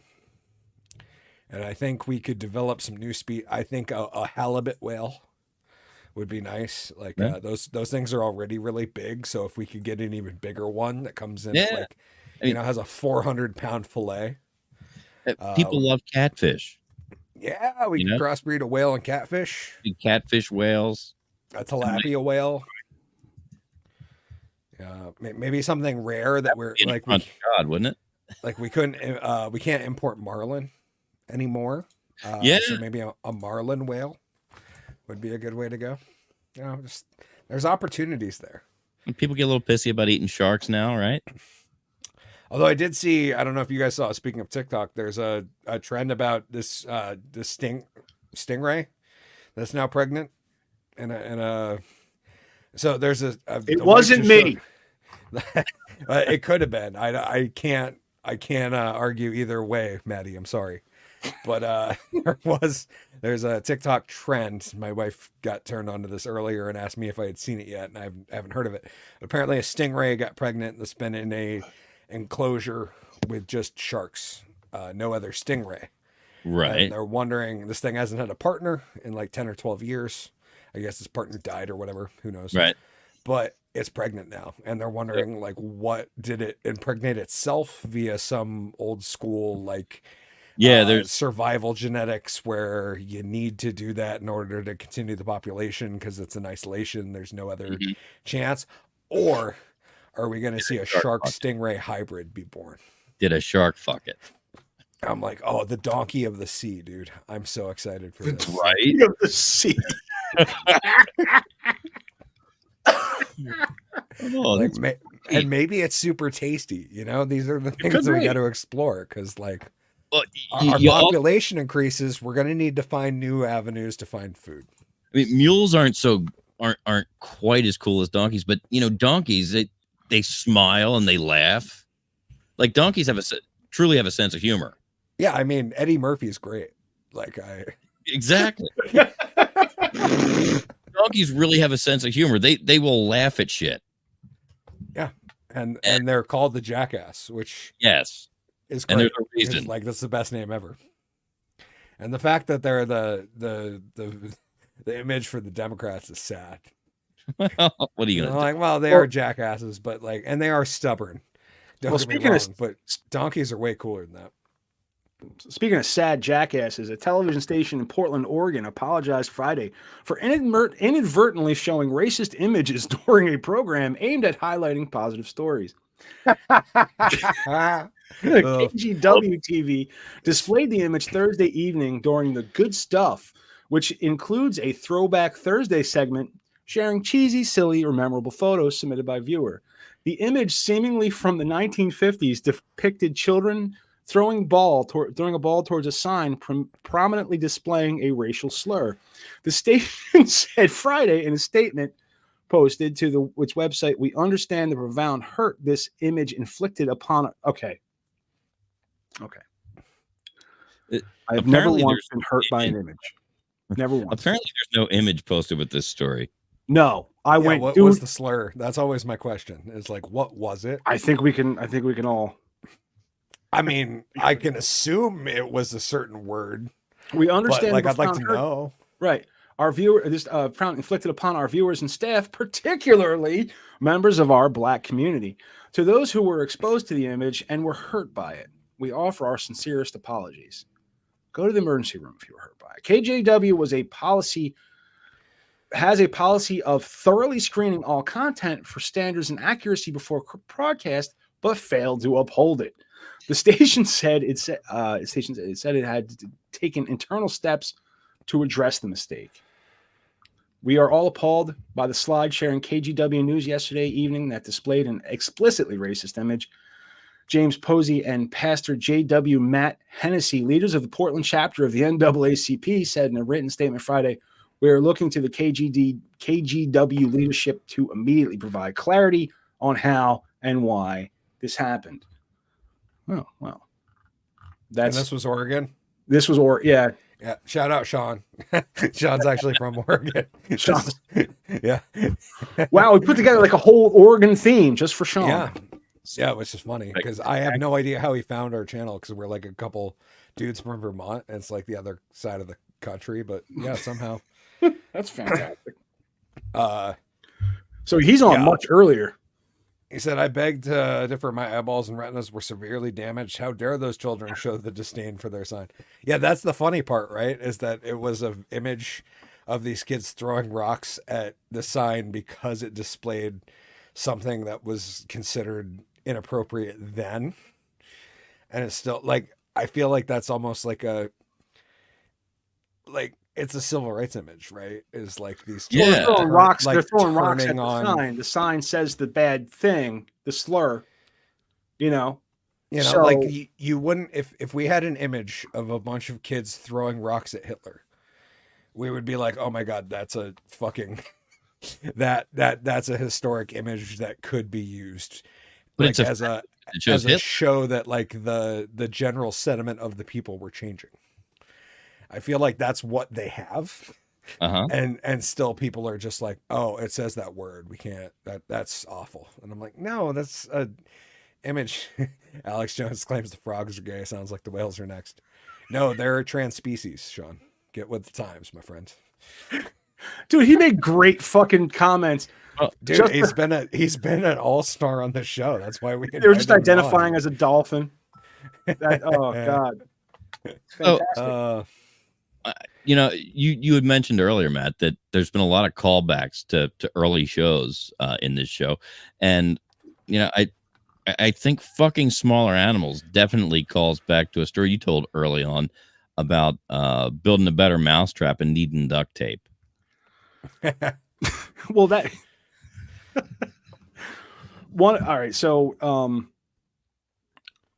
I had a rat in my house, right? And we have like all the furniture turned over, and I have like a piece of PVC pipe. I have a beagle. The beagle's chasing the fucking rat around. Right. My friend, we have it like locked in one corner, and my friend just shows up like out of fucking nowhere. Me and my son and the dog are trying to find this rat, and my buddy turns to me and he goes, "You got any duct tape?" And I was like, "No. What do you need duct tape for?" And he's like, "Oh, so it doesn't pop when I fuck it." And that's been a rolling joke that I've brought with me for, it's just one of those things that, like, you need duct tape or it's going to pop when you fuck it, and that was the duct tape joke I made with the whale duct tape. I've heard a similar allegory, but it was about a frog. Yeah. Well, anything small like that. Which relates back to the frogs being gay. The frogs. Well, they put it in the water. The frog was asking for it. Yeah, he looked back at me and said, "Hickory, I've eaten all the chemicals from all the water." Yeah. And I'm you look at that lily pad over there. There's a roll of duct tape. Let's have a nice glass of Chardonnay and work this thing out, my friend. Another great example of go woke, go broke. Yes, not a hard rule, but it's becoming one slowly. It's, DEI seems to be fucking everybody in the ass. It seems to be making sure companies that implement it and have these huge DEI departments are just going out of business because you can't afford to pay these people what they want to make. I had a coworker ask me about DEI initiatives and why we don't have one at my workplace, and I was like, because we'd have half the fucking staff, bro. Because like half of us would be like, we're not gonna sit there and listen to you talk about how white people are evil when that's 100% of our fucking staff. Right. Like we're not like I'm going to sit there in a seminar and listen to you just shame white straight people, even though that's me and all my friends. Like, right. I mean, wrong. I have friends who are not white. I mean, albeit in Vermont, it's like 1 in 1,000. Like, yeah, you got to try really hard. Oh, dude, I managed to book one black guy for my birthday show weekend. And that was like a fucking struggle. But I was like, you know what? I'm going to make sure I do it. I'm going to make sure I have at least 2 lady performers. Yep. I have 1 person of color. I'm going to have some very versatile artists on the weekend because I have 2 shows coming up in March for my birthday. And we have a black friend here on the show. Yeah, nice. I was going to say we have a black guy, but in his contract he only has to be here 3/5 of the time. I'm just lucky if Mecha Blaze shows up. That's our black friend on the show is King Shaw Mecha Blaze is his name.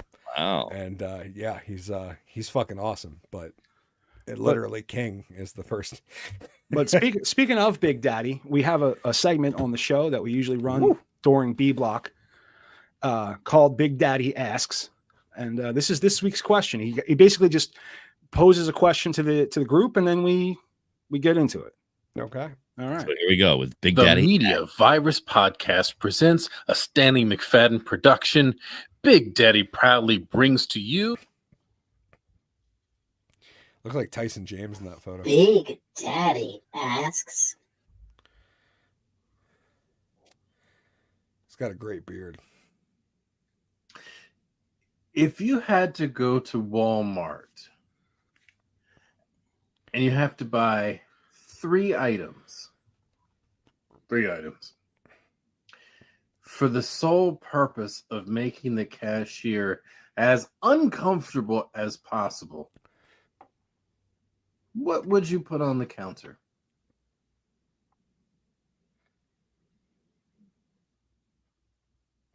There you go.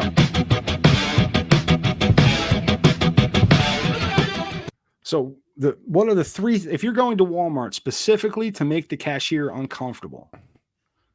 First of all, it's very hard to make a computer uncomfortable because they're all self-checkouts. I swear to God, this irritates me. because what passes for news irritates me. Because when I go looking for news to do on the show, it's one of those things where you math jokes. You see, I see all these things about a reporter is doing a report on a TikTok video, and in this TikTok video, a lot of times, someone is complaining about having to either use the self-checkout at Walmart or has to show their receipt to the person at the door. This is a big fucking. All right, is it that hard? I don't like being stopped at the door. That irritates me. Is it that fucking hard though?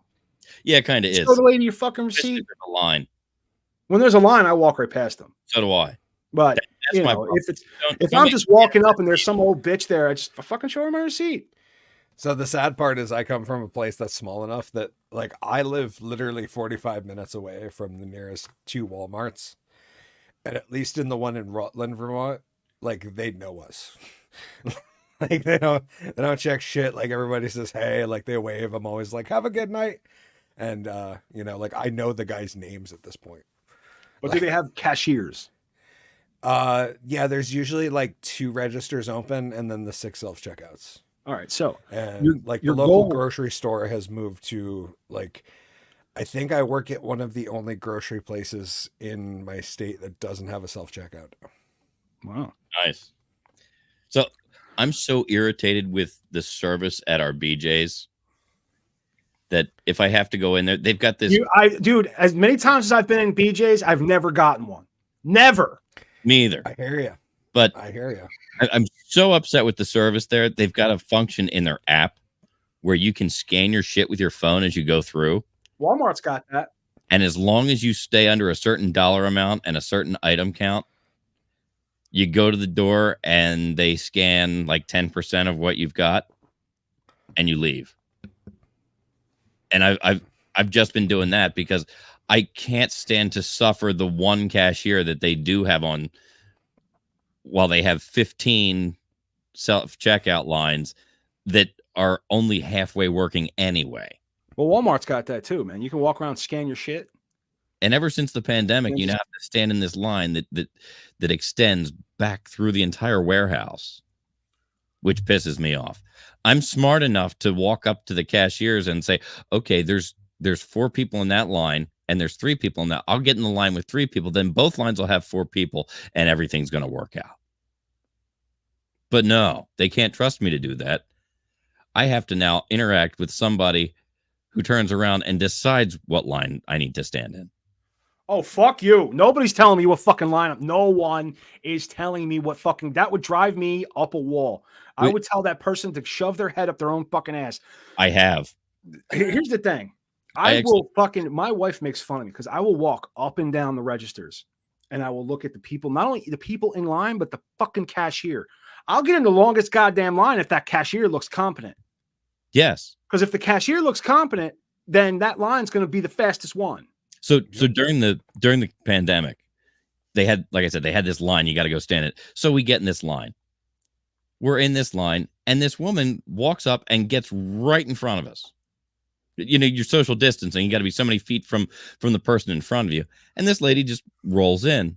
And I said, excuse me, the line starts back there. You know, I've already been in this line for 10 minutes, standing here picking my nose. You're not going to get in front of me. You're just not. I'm not that nice. So she says, oh, I was only shopping. I said, like hell, you got in line. You need to move. And she got all pissy and started screaming at me. And we had this screaming match in the middle of the store. And they come back and tell me I'm going to have to leave if I don't shut up. Did you punch her in the throat? No. Should have punched her in the throat. So I back off. Women never expect you to punch them in the throat. Remember that. The guy behind me is now he's like, yeah. Like now he's my cheerleader. Now you got a cheerleader fucking hype man. So we get through this line. And as we get to as we're up there, somebody comes over and gives him some kind of shit. And that almost turned into a fist fight. As it should. And my wife's like, do you see what you started? All right, so the 3 items. Let's go. I'm saying a box of condoms, a copy of Homeward Bound, and some rope. Ooh. Now, actually, I've done in real life. I have gone to the store during Halloween time and bought apples and razor blades just to see the cashier's face. Didn't need either of those things. Didn't have enough money to buy anything I needed, but I did that. Well, you know, some things are important. Some things, you know what? Things are temporary. Experiences, memories last forever. Memories last forever. Memories last forever. Okay, so I'm thinking rubbers, whipped cream, and a Goosebumps novel. Ooh, it's the same theme. I like where it's going. Peter. I suppose my first set of items, because I do this multiple times, would be a shovel, bag of lye, and some duct tape. I mean, that's pretty easy. I wish to revise. No one said. I'm surprised. I should have said like brake cleaner, carburetor cleaner. Which one's ether? Carb cleaner. Carb cleaner. That's carb. That's carb cleaner. Carb cleaner. Actually, no. That's starting fluid. Yes. Carb cleaner is more fluorocarbon. Yeah. All right. Well, so how about a box of 9mm ammo? Okay. Lube and tampons. Ooh! I got a good set of items. Oh, dude, let Hickory chime in real quick. I'm sorry. Okay, I'm sorry. So I'm gonna give like a straight one that I've actually bought pre-show. So this is like me preparing for a show. We got a can of Loctite spray foam.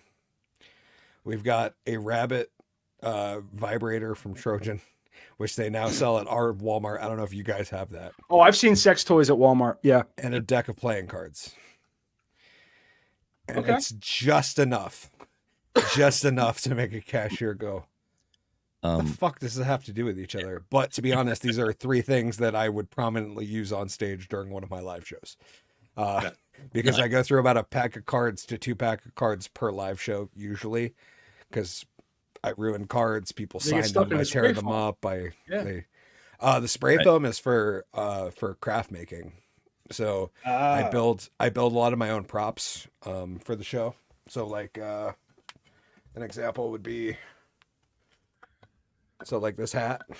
Wow. This is a mini hat built on. I have a full-sized one that has a false bottom that is like my show hat.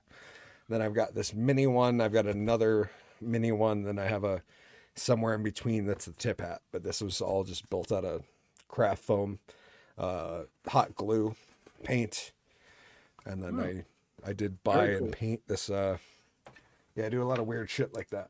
But, oh, it's cool though. Oh, this, you guys, I think you guys would appreciate this. This is my Mr. Potato Head. This was when they were having the debate over Mr. and Mrs. Potato Head, and I had a long, hard chat with Mr. Potato Head, and he claimed that he still identifies as Mr. Potato Head. And so ever since, he's been sitting on the show just... That reminds me of a great cartoon I saw where he's standing at a urinal, and the caption is, "Oh, great, I left it at home." Yeah, he sits there up on my Rupon drag duck. That's the Rupon. Yeah, I'm a cultural motherfucker, I tell you. Obviously. Very cultured. Yes. Totally. Well cultured for being a white trash dude from a shithole state called Vermont. That's for sure. Well, since my computer's not been happy with green screening on this platform, I've just got my own art behind me. So, yeah. No, that's kind of mine. Started very simply. It was very, very humble. It's now bled out into this hodgepodge of shit behind me. And actually, that's part of the plan for this year is to actually rebuild the studio because I want to put the desk on wheels. because there is other personalities in the Hickoryverse that would like to do streams once in a while. Sure. So the idea is to have a desk on wheels that spins and to have like a Hickory corner and a Molasses corner and a Kyle HX stand-up corner. That's kind of what I got going on here right now. Nice. I like that. Desk on wheels, and I'm about to start a remodeling program in this room. Yeah. The first is the desk is just an old desk that I got out of a storage container from my wife's hotel. They're like, yeah, we're not using these anymore. If you want them, I'm like, okay. So I hammered I screwed a 2x3 into it to extend it to mount my monitor mounts. Because I've got I got two 27s and a 32 on this rig. Sweet. And that's the floating rig. Oh yeah, it's been a thing. Building this studio has been I've learned a lot the past few years. as have we. I bought a lot of shit. We've bought a lot of shit. A lot of goofy shit. Yep. But right now I'm running a fucking Mac Mini and I'm really fucking happy with it. Nice. I think it's fucking tight as shit. I got an HP 1 for like HP Pavilion 1 from Walmart for like $600 in 2020. Oh wow. And then invested like $500 into it and it runs like a fucking dream rig. So that's been the main rig. Well, I think we've cleared this block of everything we had planned. Let's break this here, do our thing, and start the next one. All right.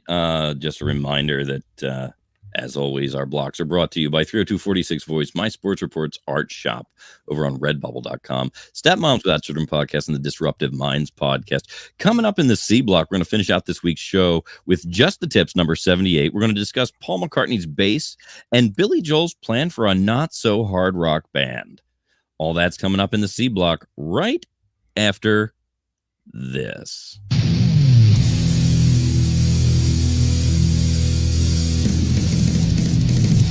My chocolate munchkin. Right up my chocolate munchkin dog. All right.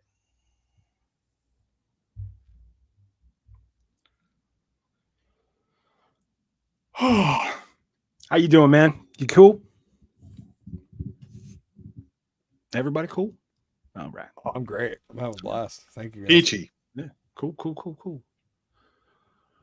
All right, we're gonna stop that. I need to go get the. So I looked up 3 items that would make a cashier nervous, and the first thing that came up was great. It says I would go with a cake, rat poison, and a sorry for your loss card. That's pretty good. That was good. Yeah, solid. Jesus.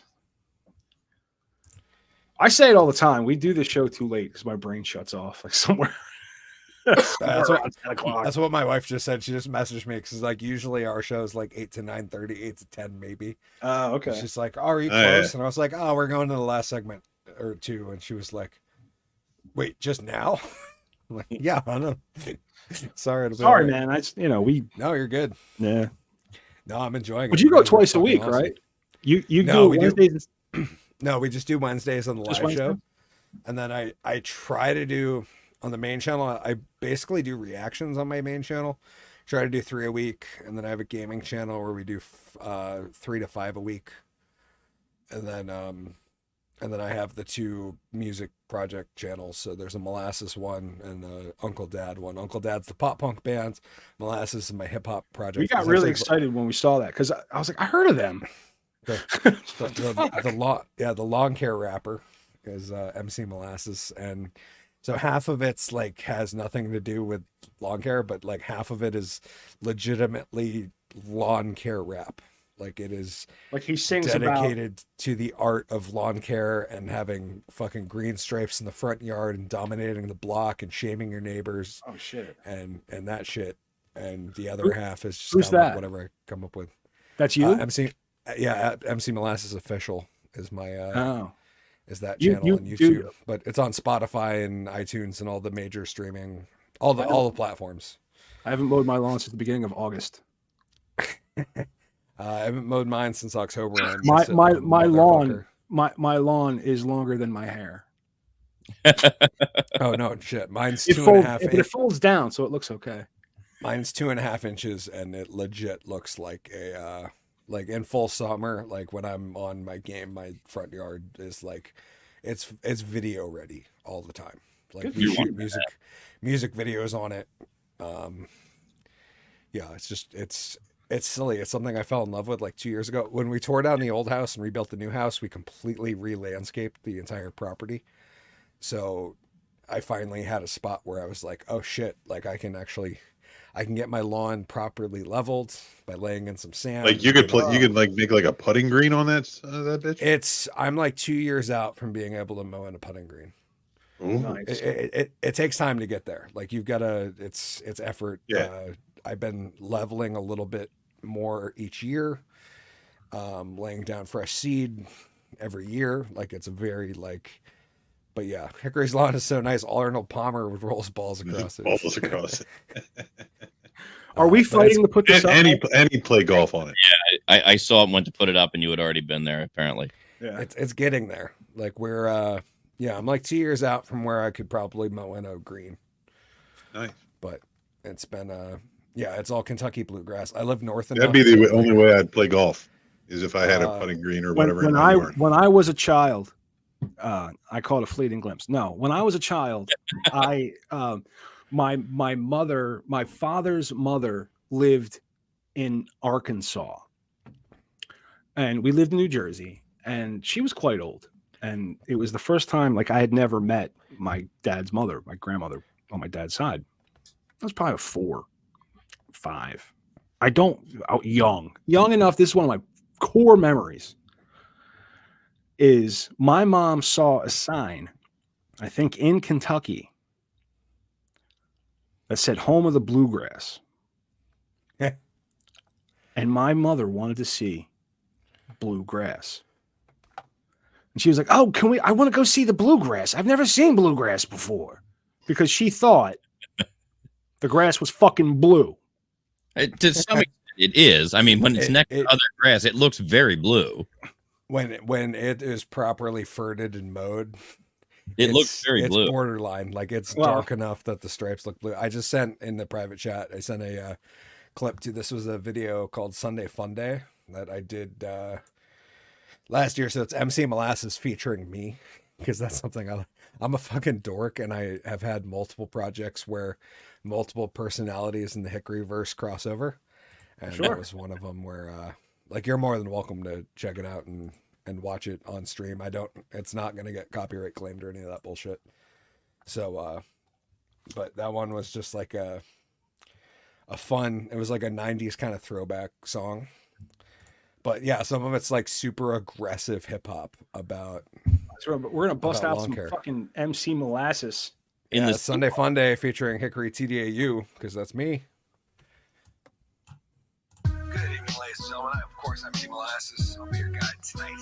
I think we all know why we're all here. It's the weekend yard work. The weekend is here, let the good times roll. Smash stash, do you prefer a bong or bowl? This is for all the good times that did lighter stole. Dirty gas ruined a good old weekend mow. Sunday fun day, let's get balls deep in the yard. Trim first, mow second, there's me chilling at the bar. And by bar means sitting on the tailgate of my car while I'm loading the Milo. Picked up the lumber yard, really need a beer. After smoking these green stripes run east and west like a John Wayne scene. Tight cut fairway that make your feet fiend. The green fucking monster of your neighbor's dreams. So yeah, it's a bit of a flex, but I dominate the block. Stripes so sharp, the neighbors will be calling the cops. Like he mows too much, I think he's lost the plot. But I'm staying real as fuck and that will not stop. Real hip hop. Real hip hop. Real hip hop. Maybe not real hip hop, way beyond rotary. Real hip hop. Real hip hop. Real hip hop. Maybe not real hip hop, but way beyond rotary. Maybe not real hip hop, but way beyond rotary. You're mowing in circles while I'm running trigonometry. You're classically beat, got shimmies on your feet. Don't make me flex my turf tight. All lead KBG. My lawn and I are chilling on our stress blend. I want the lawn of a billionaire, and you should probably phone a friend. Never never dreamed a bunch of adults would be so easy to offend. Proud the high school girl and a bunch of middle-aged men. You know that heat is sizzling, smoking in the backdrop. I'm done raging against the machine. I went and got a dad bod. I'm just a mowing lawn, smoking briskets and pot, just like any modern rapper. Long night was my crack rock. Got baggies everywhere like Shed was the dope spot. You know, on second thought, it kinda is the dope spot. It's where I spark it up before I lose the plot. And on the block where I'm staying real as fuck and I will not stop. Real hip hop. Real hip hop. Real hip hop. Maybe not real hip hop, way beyond rotary. Real hip hop. Real hip hop. Real hip hop. Maybe not real hip hop, way beyond rotary. That's my part. Oh, you know who appreciates green lawn almost as much as I do? My boy, Hickory. Molasses, thank you for letting me be here, but it's funny talk about reels, cause I'm fake as most born. One late wasted night, an intoxicated illusions born. Not so much born as I was testing form. Ancient spells were cast and incantations sworn. It might have been the shots, we worked hard to get his feet under him. Slowing down like he was raised up a good old southern kid. He never saw Bermuda or Zazacia in the thick of it. And when he finally did, he said, shit, I'm moving to Florida, kid. He was a northern boy who couldn't take the humidity or heat. And he wasn't willing to put a toe tag on his KBG. He was still thinking he might be able to make Vermont home of the free, cause it was home of the brave back in 2003, where you shovel for cardio and you got a short summer to raise by, and you gotta plan the attack on the yard like it was a fed plot. You'll end up with the lawn where the music video gets shot. It's where I'm staying real as fuck and I will not stop. Real hip hop. Real hip hop. Real hip hop. Maybe not real hip hop, way beyond rotary. Real hip hop. Real hip hop. Real hip hop. Maybe not real hip hop, way beyond rotary. Real hip hop. Real hip hop. Real hip hop. Maybe not real hip hop, way beyond rotary. Real hip hop. Real hip hop. Real hip hop. Maybe not real hip hop, way beyond rotary. Yeah, it was MC Molasses featuring Hickory TDAU Sunday Fun Day / Oh shit! Hip hop. I was busting out that joint. How old is that? That was like May last year, I think. Oh shit! So that's relatively new. Yep. Oh yeah, Show and it's on the Media Virus show sheet. On the yes, show thank you. It was. It's still going. Like we just started. Actually, the next release for both MC Molasses and Uncle Dad and the Family Secret is next Wednesday, 28th. We're doing a project where Uncle Dad's re-recording their first album, and MC Molasses is doing a hip hop / pop cover of all the pop punk songs on that album. So basically, two versions of the same song come out on the same date every month for the year of 2024. Nice. We're looking forward to that. Yeah, it's been fun. All right. It's been interesting re-recording the old shit and then reimagining it. Has been a whole reimagining can be fun. I've always been a fan of cover music anyway. Yep. I enjoy somebody else's take. I mean, I love Me First and the Gimme Gimmes. Oh, me too, bro. That's and we've got a local group here that we've had on before that are highly recommend them. Yeah, Lowbrow Bastards. You can find them on YouTube. Oh, check them out. Dude, seriously, they're not together anymore. Well, you can still check them out. They're fucking fantastic. They were fantastic. Check out their new project. What's it called? Mixtape Rejects. Is it the same lineup? Yeah. They just changed their name? It's straight covers now. It's not straight covers. It's the same idea. It's the same idea. They did really punk versions of like Celine Dion. Yeah, and they're fucking fantastic. And I found them. My friends took me to a bar for my bachelor party. I was getting married, and my friends took me to this bar, and they just happened to be playing that night. And it was one of those things where like I hadn't played out in many years because I have health problems. So it was like this big thing that like there was bands. I was very excited, and then they started playing. I was like, "Oh, dude!" I went nuts, and I wound up being the drummer's mic stand for a show. And that's really a song. That's I fun. would stand there and hold the drummer's mic because I was so drunk, leaning up against the wall. Well, the funny thing about that is,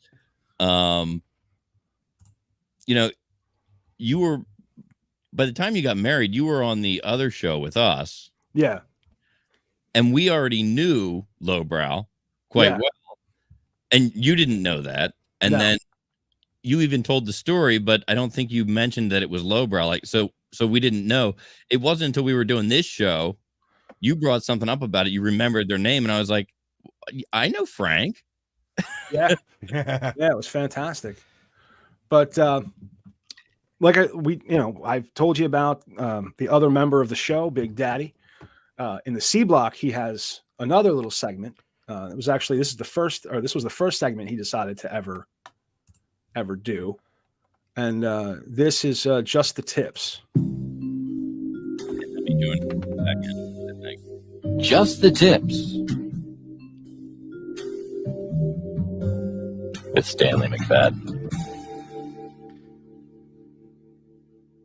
You want to play Barbie? You can be Ken and I'll be the box you come in.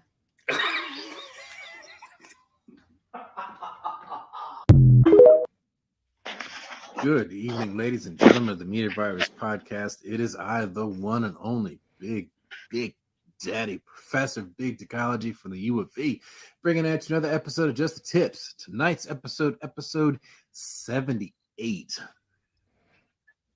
Now, I understand that is supposed to be a cute and adorable TikTok, but perhaps it's the cynical bastard part of me that can't help but see some underlying issues that I want to bring attention to you, the viewing audience of the Media Virus Podcast. Now, if you notice, after she drops that little line, he immediately laughs and turns away, shakes his head, and kind of walks away. That is the reaction of a man who's not used to hearing pickup lines from his significant other. So, thing number one that I want to point out, ladies, you should be willing to hit on your man. And I don't mean physically. Why is it that we men are always expected to be the ones to come up with the latest and greatest of pickup lines to woo and impress you, when we should be trying to woo and impress each other? It is okay. It is desirable for you women to hit on us as well. Are you interested in some nookie tonight? Let us know. Are you interested in that guy over there standing by himself? That person at the gym, that person at the library, that person over there at the store. Is that someone that is attractive to you and you're interested in? Walk up to that man. Tell him. I guarantee you, every dude within the sound of my voice can remember vividly the last time that he was complimented by a woman, can remember the last time he was hit on by a woman. I could even go so far as to say that I bet that most men that are hearing this have been hit on, let's say, less than 5 times in the past 10 years. Most of us. And that's a shame, isn't it? Yet y'all expect us every time we meet one of you to have some fresh line for you to reject. Fuck that. Come up with something. Let us know what you're thinking. Let us know how you're feeling. Be bold enough to shoot your shot. Thing number 2. Again, I understand it's supposed to be a cute TikTok. But can we also normalize being able to say to your partner the things that you want to do to or with them? See, that's the other thing that I get out of that. Not only is that man not used to being hit on, he's not used to being sexualized, we'll say. And that's also a shame. So we're supposed to read your minds and know when you want it and when to back off. But you're not supposed to know when we want it. We need to change that. And let's start with this. All right? Ladies, shoot your shot. Be bold enough to say the things that you want. You're bold every other goddamn time. Be bold enough to say the things that you want from him. And stop putting the onus on him every goddamn time. All right? Big Daddy, Media Virus Podcast. I'm out. Happy fucking.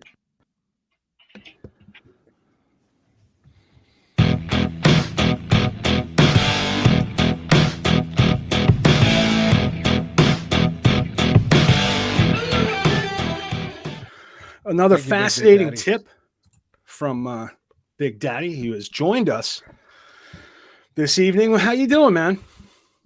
I'm all right. How's it going? It's going good. We have a guest today, Big Daddy. Please meet Hickory, the drunk and underwhelming. Nice to meet you, sir. How's it going? Good, brother. You got a voice that's just fuck. I want to listen to you read audiobooks, man. Like, I will leave that to Professor Michael Torres, whose voice dwarfs mine. But thank you nonetheless. no, it's beautiful. Thank you. Hey. And, good to meet you, my friend. So he's been with us most of the show. We've been having a real good time. He actually does his own live stream. Oh, nice. On Wednesdays. Yep. Okay. It's one of those. Direct competition with us. No, I basically picked the worst time slot in the world. Wednesdays at 8. Sean, are we going to speak about the Grecian penis? Grecian penis in my eyes. Bravo, bravo, greasy boy. penis. Greasy penis in your eyes. That was in the beginning of the when we had the establishing shot for just the tips on the screen. Yep. For several minutes at a time. Very beautiful Grecian penis. Yeah, that's his where he. if you notice, there's a lot of dicks in this. I started. Yeah, I made this. There's a lot of dicks in this. Oh shit! Just the tips. Oh yeah, The tips. Yeah. There's a couple. Is that Snoop Dogg in the It's back? Stanley McFadden. that is Snoop Dogg. Okay. That's Snoop Dogg and Eminem. Oh no, shit. I've seen Snoop twice in my hometown of Killington. Where I Really? grew up.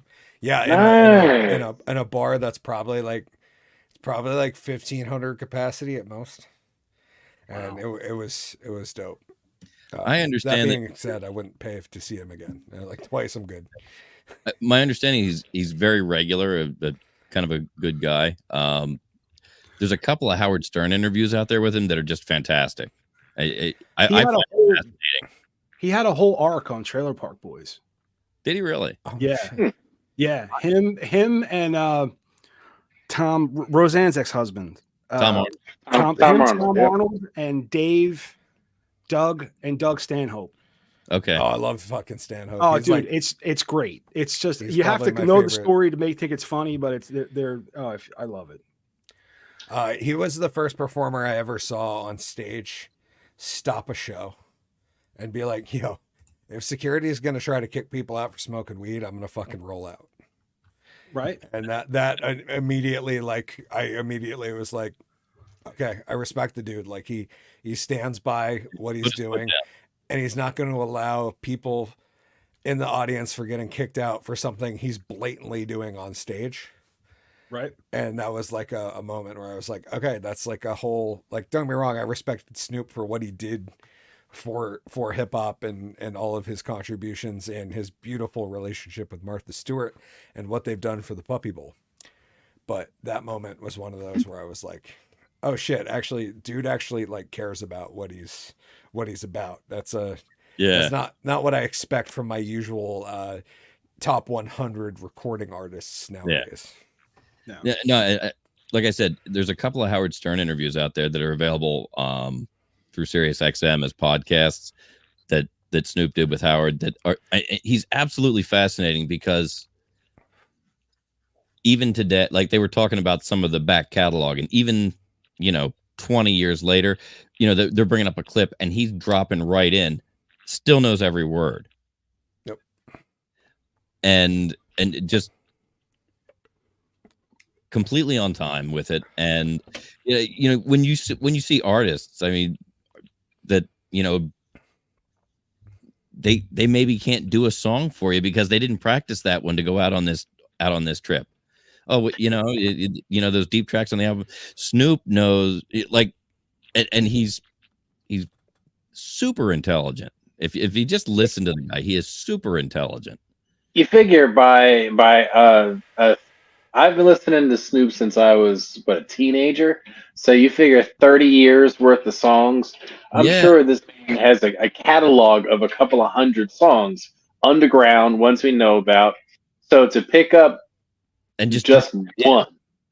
And not, I'm not talking about like they played the intro and he had a minute to get into it. I mean, coming in and they're dropping clips from the middle and he's just picking up and going. That's amazing. Yeah, he's like super intelligent. He's just a really fascinating guy. I recommend any. I think there was 2 of them interviews that Howard did with him on Sirius XM they're available as podcasts. They're just fantastic. I'll check that out. That might be the first reason I have to check out a Howard Stern clip in the past decade. Sirius XM has broken off a section where it's all interviews and it's just interviews condensed down. And there's a couple of them there that are just out of this. I find that he's a great interviewer anyway. Yep. But there's a handful of them that I've recently listened to that are just great. Dolly Parton was really good. Oh, that sounds awesome. Dolly Parton on Howard Stern. Wow. Yeah. It was a fantastic interview. Like you and the whole world wants to know, did she whip out them titties? Because no, but did he at least ask? He asked about her titties. Yeah, okay, like good. I mean, there's it's everything you kind of want it to be, and you find out that wow, she is really much cooler than you would have just considered. Okay. She gets into some of her backstory of how she became who she is, and it again, fascinating stuff. And he gets that from people because he's just got this way about him in his interview that it puts them at ease and they start to talk. Keith Richards was amazing. I recommend that one. Absolutely. In fact, I've thought I might, I want to kind of record it and pass it around to people just randomly on CDs. Like here, go listen to this somewhere, because he's another one that like you wouldn't have expected him to be the guy that showed up for the interview.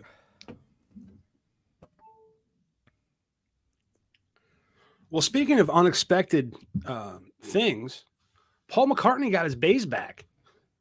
Well, yeah, he had probably given up on that, huh? Right? I mean, it was like fucking 50 years, dude. The iconic violin bass was stolen like 50 fucking years ago. It just raises so many questions. Like I just saw the headline, got back. Yeah. Get Back is probably one of my favorite Beatles songs. One of the ones on my top list. But this was an iconic instrument. Like, I Dateline, remember this. I mean, me being a bass player, I always was in love with that. You know, just the look of it. It's just cool. A cool looking instrument. But it's so unique. Dateline London, especially being from the AP. Paul McCartney no longer gently for his original bass guitar. Yeah.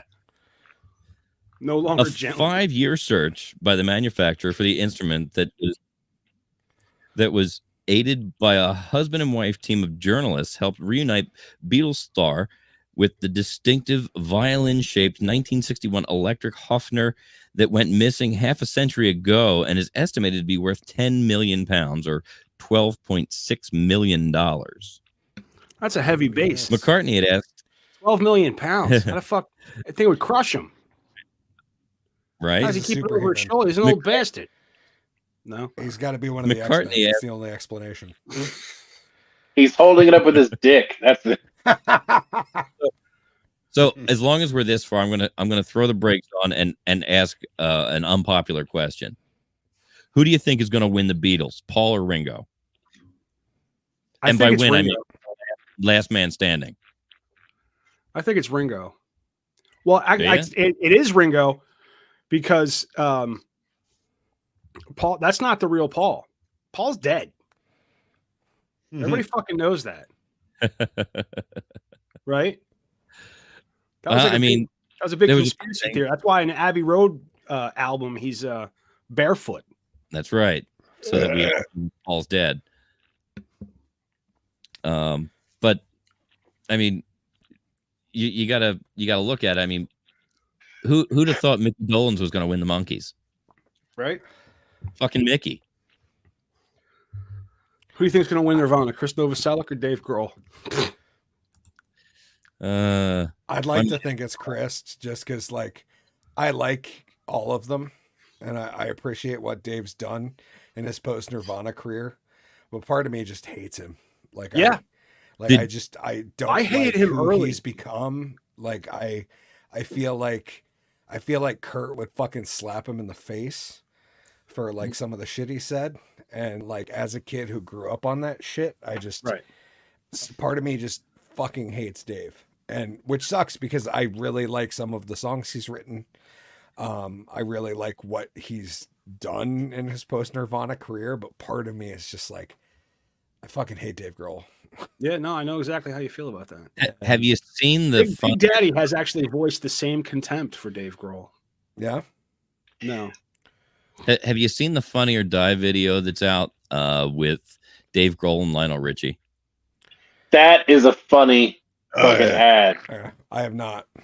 It's amazing.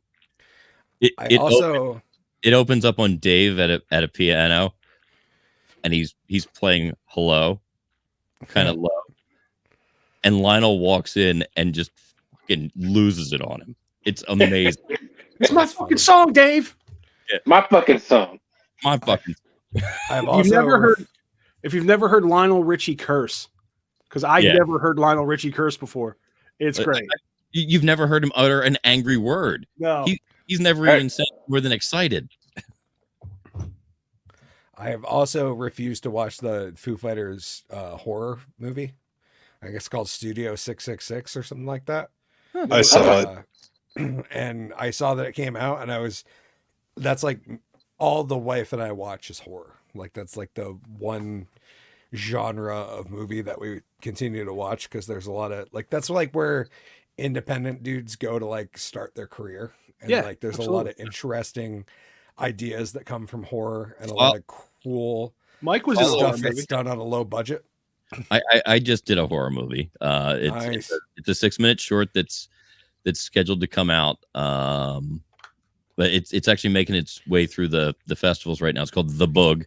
So if you get to a local film festival and you see The Bug, it's a 6-minute short. I'm the newscaster in that. Nice. So an acting role. And then I actually it was supposed to be just a VO role. Yeah. When he showed up. First it was going to be VO, and then he said, "Hey, I've got a walk-on part I'd like to put you in." And so like I got this note for the first day of filming, and I get there because he wanted me to do the voiceover parts that day. And we weren't going to film the walk-on part for a while. But somebody didn't show up, and he's like, "Hey, who has a suit that they can be in inside of 45 minutes and back in here ready for makeup?" I was like, "I will be back in 43 minutes." Nice. So, I'm attached to a small short project called The Hack that's being festival checked out right now. Nice. And I wasn't on screen for this one. I've actually been on screen with GW's the producer and director.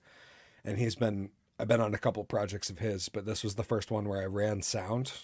Okay. And I got to write the score for the film. Oh, nice. Which was cool. Was dope. And it's like a 7 or 8 minute short about basically about a stand-up comic dealing with the fact that he's a hack. And that he's built himself up in his head, but he's never gonna make it. And it's kind of him talking it through with his friends at a bar and having that realization, and also like bringing it back to being like, oh, I don't do this because I think I'm going to make it. I do this because it's like what I like to do.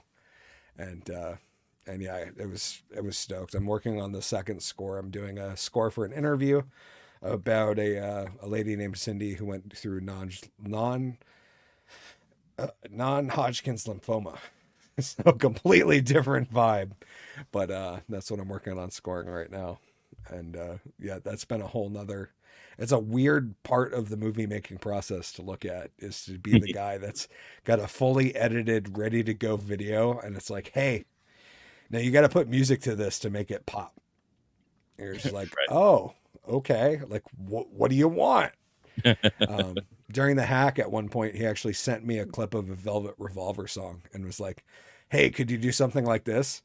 And it was literally, I just gutted that section. And like, I was like, oh yeah, dude, I'm laying in a bass line that feels like that, and like change the complete vibe. And it works really well. Nice. And, but yeah, the Boog movie. Yeah. On Facebook. Yeah, this is he's a local director. He's done. He did another film called Boxan.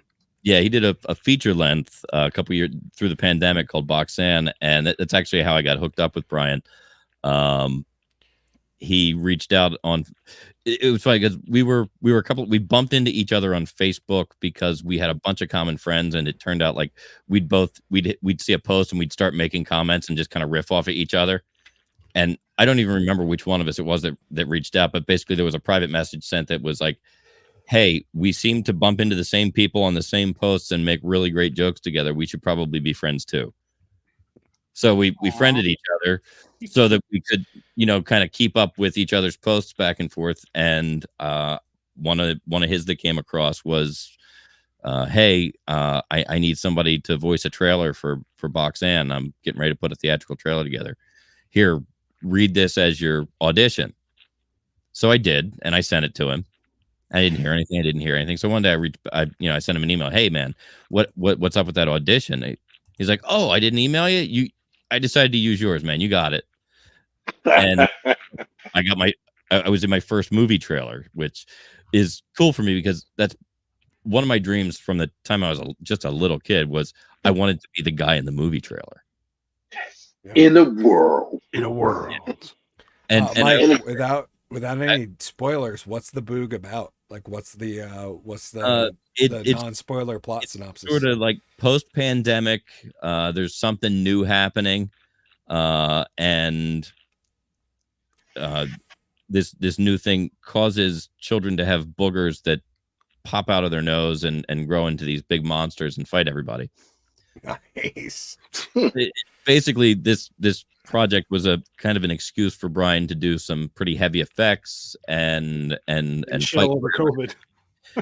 And it really turned into something neat. Let me see what he's got posted, because he also along the way attached a bunch of different folks to the picture that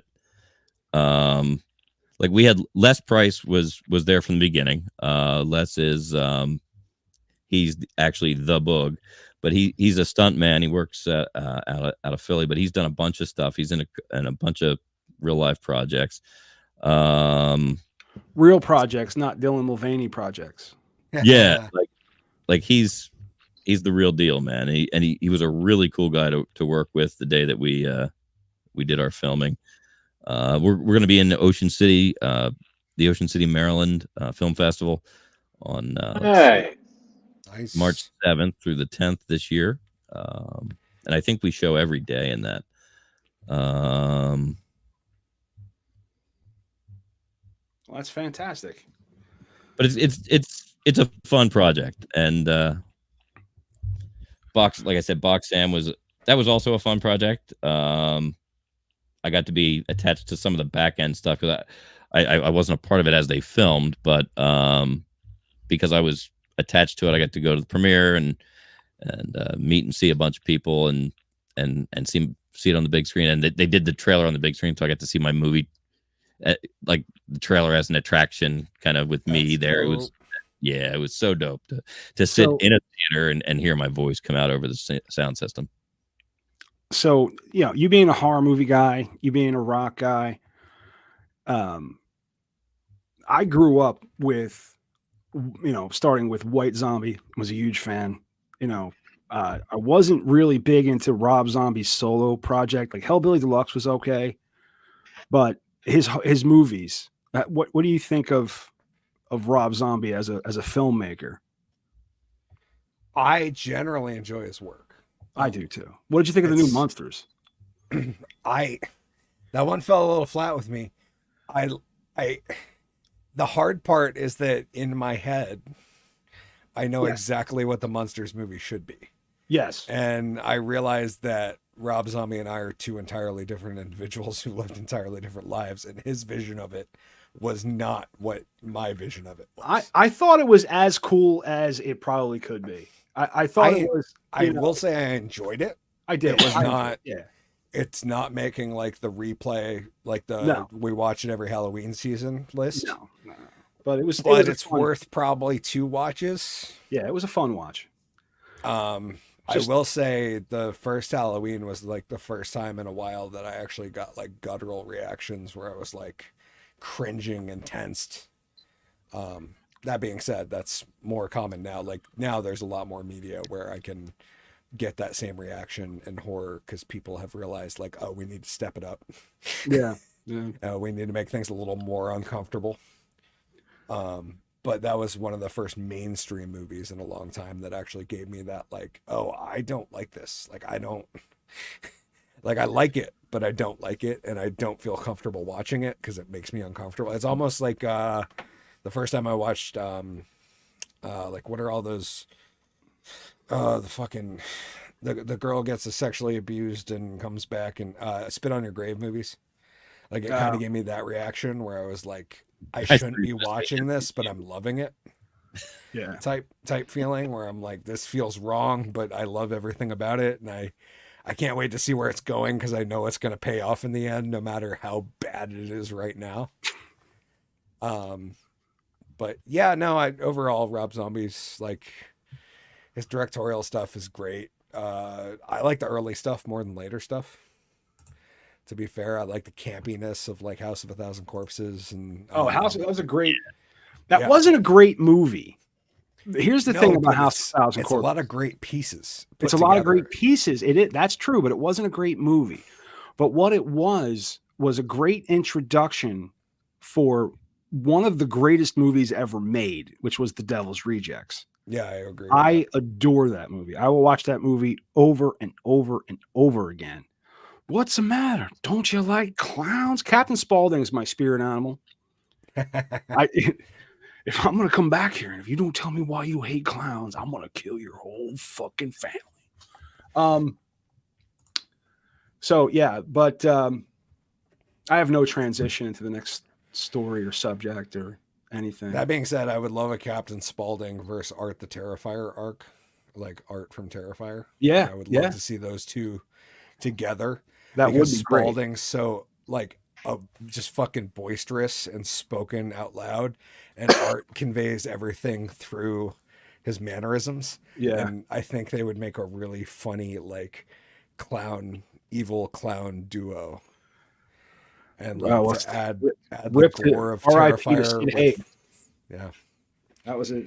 I was broken up when Sid Haig died. I agree. Spaulding movies. But you know who's not dead? Who's that? Billy Joel. He is not. That's true. It is sad. Surprising. It's sad. It really is.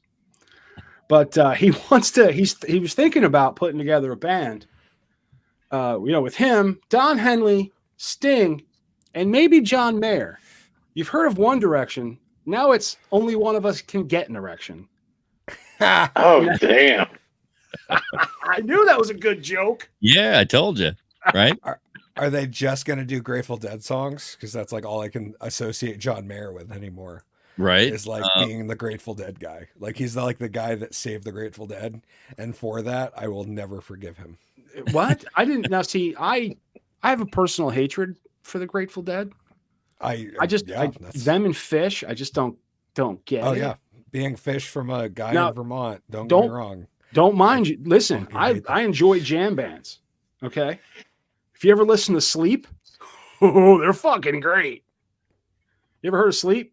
No, I'm To be honest, the only jam band that I'm willing to endorse publicly is oh God, and I can't. Humphreys McGee would be the only jam band that I'm willing to imagine put my name if behind. if Black Sabbath got really high and were a jam band. Okay, that's Sleep. It's okay. I'm talking I can- like not the real heavy Sabbath, like that. Yeah,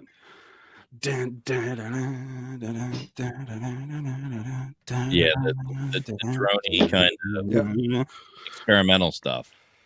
Lord of this World is a Black Sabbath song, but it has a very reminiscent. It was the necrophilia in that movie that drove me out of my skull. Never could understand that. Oh, and Devil's Rejects, and yeah. Well, I mean, you get a curling iron, you can warm it right up. Yeah. I prefer a warm hot tub myself. That's my preferred method. Pete's over there laughing at it. All right, after I pull out the corn now, you got 5 minutes. That'll be $10. So yeah, John Mayer, Billy Joel, Don Henley. Dude, if there was ever the perfect time for one of those horrible band plane crashes, you know what I mean? Like the day the music died. You know what I'm saying? I've mentioned him on this show before. I know I mentioned Fenris to you, Pete. You know Fenris. Yeah. Fenris. Every time a celebrity dies, he posts the same thing. Everything was going great for so and so. Wham. And then the post is always, how is Don Henley alive when this guy's dead? I would trade Cliff Burton for Don Henley any day of the week. But so yeah, Billy Joel. Let's see. To file under the fantasy music collaboration category, Billy Joel has begun toying with the idea of joining forces with some contemporary music greats. The Piano Man crooner, who recently performed his first new music in decades at the Grammys, appeared on the Howard Stern show this week when the eponymous host, what is that word? Eponymous. Eponymous means, what does that mean? Means his name is the name of the show. Oh. Okay. Did we need that? That was that's unnecessary. Like it's a word that's unnecessary. Oh, I'm so fucking smart because I can use the word eponymous. Yes. Fuck you. Well, if you'd have just pronounced the motherfucker right and not questioned it, you'd have sounded that smart too. I would have sounded that smart, but it would have been a fucking lie. I don't lie to my fucking audience. Look, but the point is that the whole sentence is pointless. Tell me you know all the eponymous host. What? Tell me you know all the words that you're able to pronounce on this show. True. Go ahead. Tell me. This is the first time I've not known what a word meant. Are you sure? Wrong. Sure. Why don't you shut your okay? So he observed. So this week, when the eponymous host, so Howard Stern, observed that Joel should have been in the Traveling Wilburys, what observation is that? Did he huff fucking paint? Did he? What the fuck? Who would think putting Billy Joel in the not that the Traveling Wilburys were fucking great, but they were good enough, and it didn't have Billy Joel. That's right. No, he would have sucked the energy right out of it. Honestly, and I say that as a guy who appreciates Billy Joel, the music that he's produced. He would have just like that piano would have come in, and the tempo would have dropped by 10 beats a minute, and it would have just sucked the fucking energy right out of the entire project. That's my. I want to appreciate Sean chiming in. Self-titled is just too overused. No, we had to use eponymous. That's right. That's why the Uncle Dad self-titled album coming out is called Uncle Dad 2.0. It's just not to be the second self-titled album released from the project. Oh, I thought about putting together a band. Joel retorted. Me, Don Henley, and Sting. Maybe John Mayer on guitar. that roster would surely be worthy an update. So wait, this whole CNN, this is CNN. Yeah.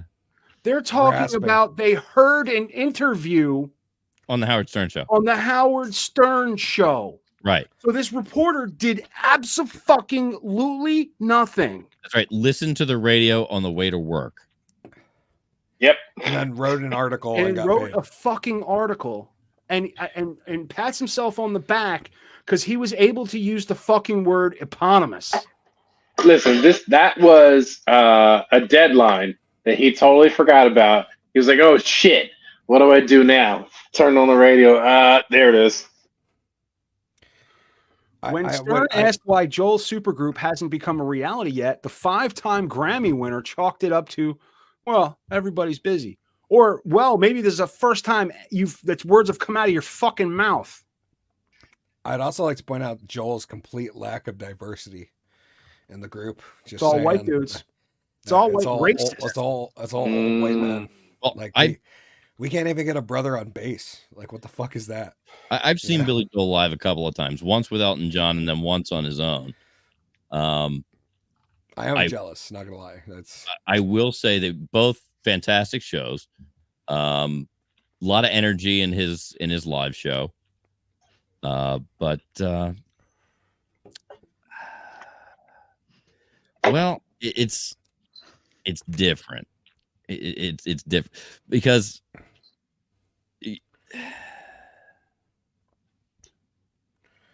I like, you understand why he and Elton got the gig together, right? Yeah, they both work piano, and it's piano men. But there's no reason for him to play with those other guys, other than to satisfy his ego that he wanted to play with those guys. And if he had come out and said like a diverse, interesting group of musicians, yeah, I might have been interested. Like if he was like, "Yo, we're gonna get Travis Barker, and Andre 3000, and put together this weird amalgamation of different styles and created something completely new and interesting," I would have been like, "Yeah." But they were like, "No, we're gonna get 4 really boring white guys together." Well, Tony Bennett died last year. He was 90 something. Like, he was like 99. The guy was really old, and he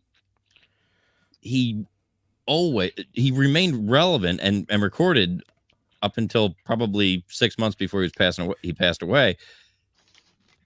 He remained relevant because he would work with just about any young artist.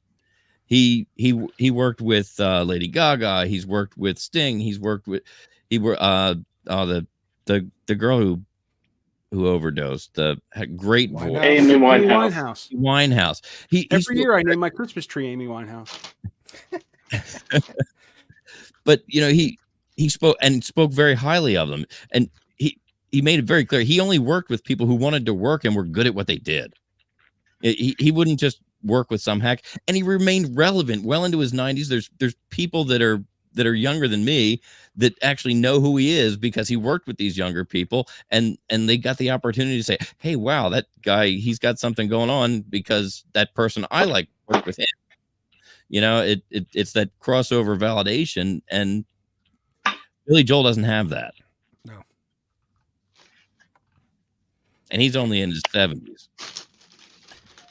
Sean said an oral report / story created by auto-generating text, temporary workers at best. Yeah, where do you guys think that goes for the AI and news stories? Do you think it just continues to get worse, or is there going to be a point where we fucking do it? My top 3 is generated every week.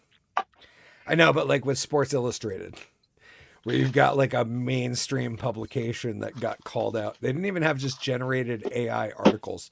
They had AI produced people writing, like fake photos and bios for people that didn't fucking exist. Like, do you think there's a point where that shit just dies out and it just becomes... I don't think it dies out. I don't think it's ever going to die out as long as people can get away with it. I think we'll see the end of it when laws are made to change it. Yeah, but do you think those laws will be effective? And do you like, can they make a law? No. Can they make a law to curtail AI that doesn't infringe on human rights, on your freedom of speech, your freedom of expression, your freedom of? I've thought about that many times because I use AI personally in creation. Like when I need a photo of something that I can't find that's free use. Yeah, I'll generate it on AI. Like that's generally how I operate now. Is I'm like, I can't find the. So I did a Richmond, north of Richmond cover when that was hot, and I couldn't find a picture of 3 pigs at a trough looking into the camera. So I created it. I went on, and I was actually back before I had figured out good AI, but I just used Gab at the time because Gabby worked pretty well, and I haven't tried out Gab's new side of that, where they've launched it as its own standalone service now. But in 30 seconds, Gabby created me a perfect image of 3 pigs standing at a trough looking directly at the camera. Yep. And I was okay. I don't know if you noticed this, but in our intro, we have all these like Disney-esque cartoons of us. Mm-hmm. And that was just AI. Mike described us into AI. Yeah, I didn't feed photos in. Oh wow. I described our characters. Somehow I wound up with a tail. And basic physicality. And it generated beautiful images of us. Right after the Taylor Swift AI thing went viral on Twitter and people were sharing all those AI generated nudes of her, it like sparked my desire to go check out AI. So I spent like a couple hours just creating raunchy AI images of Taylor Swift. Taylor Swift spreading her pussy so wide you can see her kidneys. So I'm at a work function later that day. Taylor Swift fucking a traffic cone. And I show a friend a picture that I created that was Taylor Swift with wings and devil horns and covered in blood. And I was like, this is kind of hot. Check this out. And one of my male coworkers made the mistake of being, I'd like one of those of me. So literally, like the next time I had a free 2 hours, I literally spent an hour and a half creating AI images of like sexy male firefighter that's been on testosterone since he was 2 and like just big fucking diesel jack dudes. And then I went and found the best face swapping free AI software and I face swapped his face right onto it. And then I did the same thing with another coworker and put him like he was in the other coworker had a AI image where it was a guy in like a G-string and it was black with a blue pouch and it just said police across the line. And so I face swapped their images onto it and I put it together and with like a little text header that said the modern day village people are coming to save you. And I sent it to him and both were just like, fuck you, dude. I didn't expect you to actually do it. And I was like, bro, you asked for it and now here we are. Like asking, you to receive. Oh, no, it's a double-edged sword, man. I absolutely love it, but on the flip side, I'm also scared as hell as where it's going to go. Yeah, my concern, and you know, it's kind of a buzzword, but the singularity concerns me. What, like the starting of the robot revolution? Like, well, the point where it becomes sentient, the point where AI knows that it's AI. Skynet. Yeah. Mm-hmm. Sentience is the issue. And that's what we've been told from the beginning. I've said it a number of times when we talk about AI. We woke up one day in the 3rd grade and Terminator was a fucking thing. And we knew the story and it wasn't that fucking hard to draw the lines. Computers are going to become aware of themselves and we're screwed. Pretty much. And we're letting it, we're making it happen. And I don't, is, Sean's chiming in with, is this rocket transportation versus horse and wagon? And yes, but, I guess there's a slippery slope for both of them. I guess between the Wright brothers inventing the airplane and us dropping a bomb on Hiroshima was like what, 60 years? One of them was still alive. Yeah. Damn. So, what is life? And life is all like the world is already like on its head. Like this isn't the world my parents prepared me for. No. You know what I mean? I'm supposed to be at like the top of the food chain. Like I'm a white heterosexual male. You know what I mean? Yep. And now being down, I don't like it. I don't like it at all. I'm just saying. But the point, everything is not what it was. And up is down, left is right, and I just keep my mouth shut and complain about it on the internet. Which we've actually become quite adept at. Yeah, we complain about AI all the time. So I did just send Maddie. I sent you 2 of the pictures on Facebook, FYI. One is of me as a face swapped as a fucking diesel Native American, and the other is one of my coworkers as the Jay Coulter of firefighters. That might be an obscure reference for people who don't know bodybuilding. Jay Coulter. No, Jay Cutler. Jay Cutler. Jay Cutler. Yeah, sorry. Yep. I was thinking of Ann Coulter. And I'm like, she's hot. No, she's a although bitch. she I don't know if you guys saw the clip. She was on Mars podcast. Yeah, that's me as a jacked Native American dude. That doesn't look like you at all. No, but it's only because he's still wearing his shirt. Yeah. Oh, well, take your shirt off. Let's. Yeah, hold on. That's I usually do that in the after show. I take off the tie. That is a coworker of mine. I face swapped on a bodybuilder, and he was just instantly pissed. And I was like, "Dude, you asked for it." Like, right? You literally. It's got the AI issue though. If you go back, AI doesn't get hands right. No, this guy's thumb is like AI. Oh, go back to your share. Oh yeah, I'm doing it. No, his hand's AI all jacked up. always fucks up hands. Like if you do AI, if it gives you 4 choices of the image that it produces, the best one always has the worst hand. Yeah, but they got everything else. Yeah, everything else. They made sure you had a pretty hefty cock. Yeah, I mean, everything else is right, but there's that extra finger that grows at the wrong angle. That and thumb is wrapping around a very, very unnatural. A lot when I'm trying to produce images, especially not safe for work ones, is like it'll like so it'll be a female and she's like laid back, legs up, and it'll put like extra feet under her ass. Yeah. Or like her hands will be like, up above her head, and then there'll be an extra pair of hands like reached around her thighs that are like the same. And yeah, no, so it's a lot of basically with this, and that one I probably spent like 2 hours just weeding through, because the main issue with AI that I found right now for not safe for work stuff is that male parts to keep it not right. too inappropriate is garbage.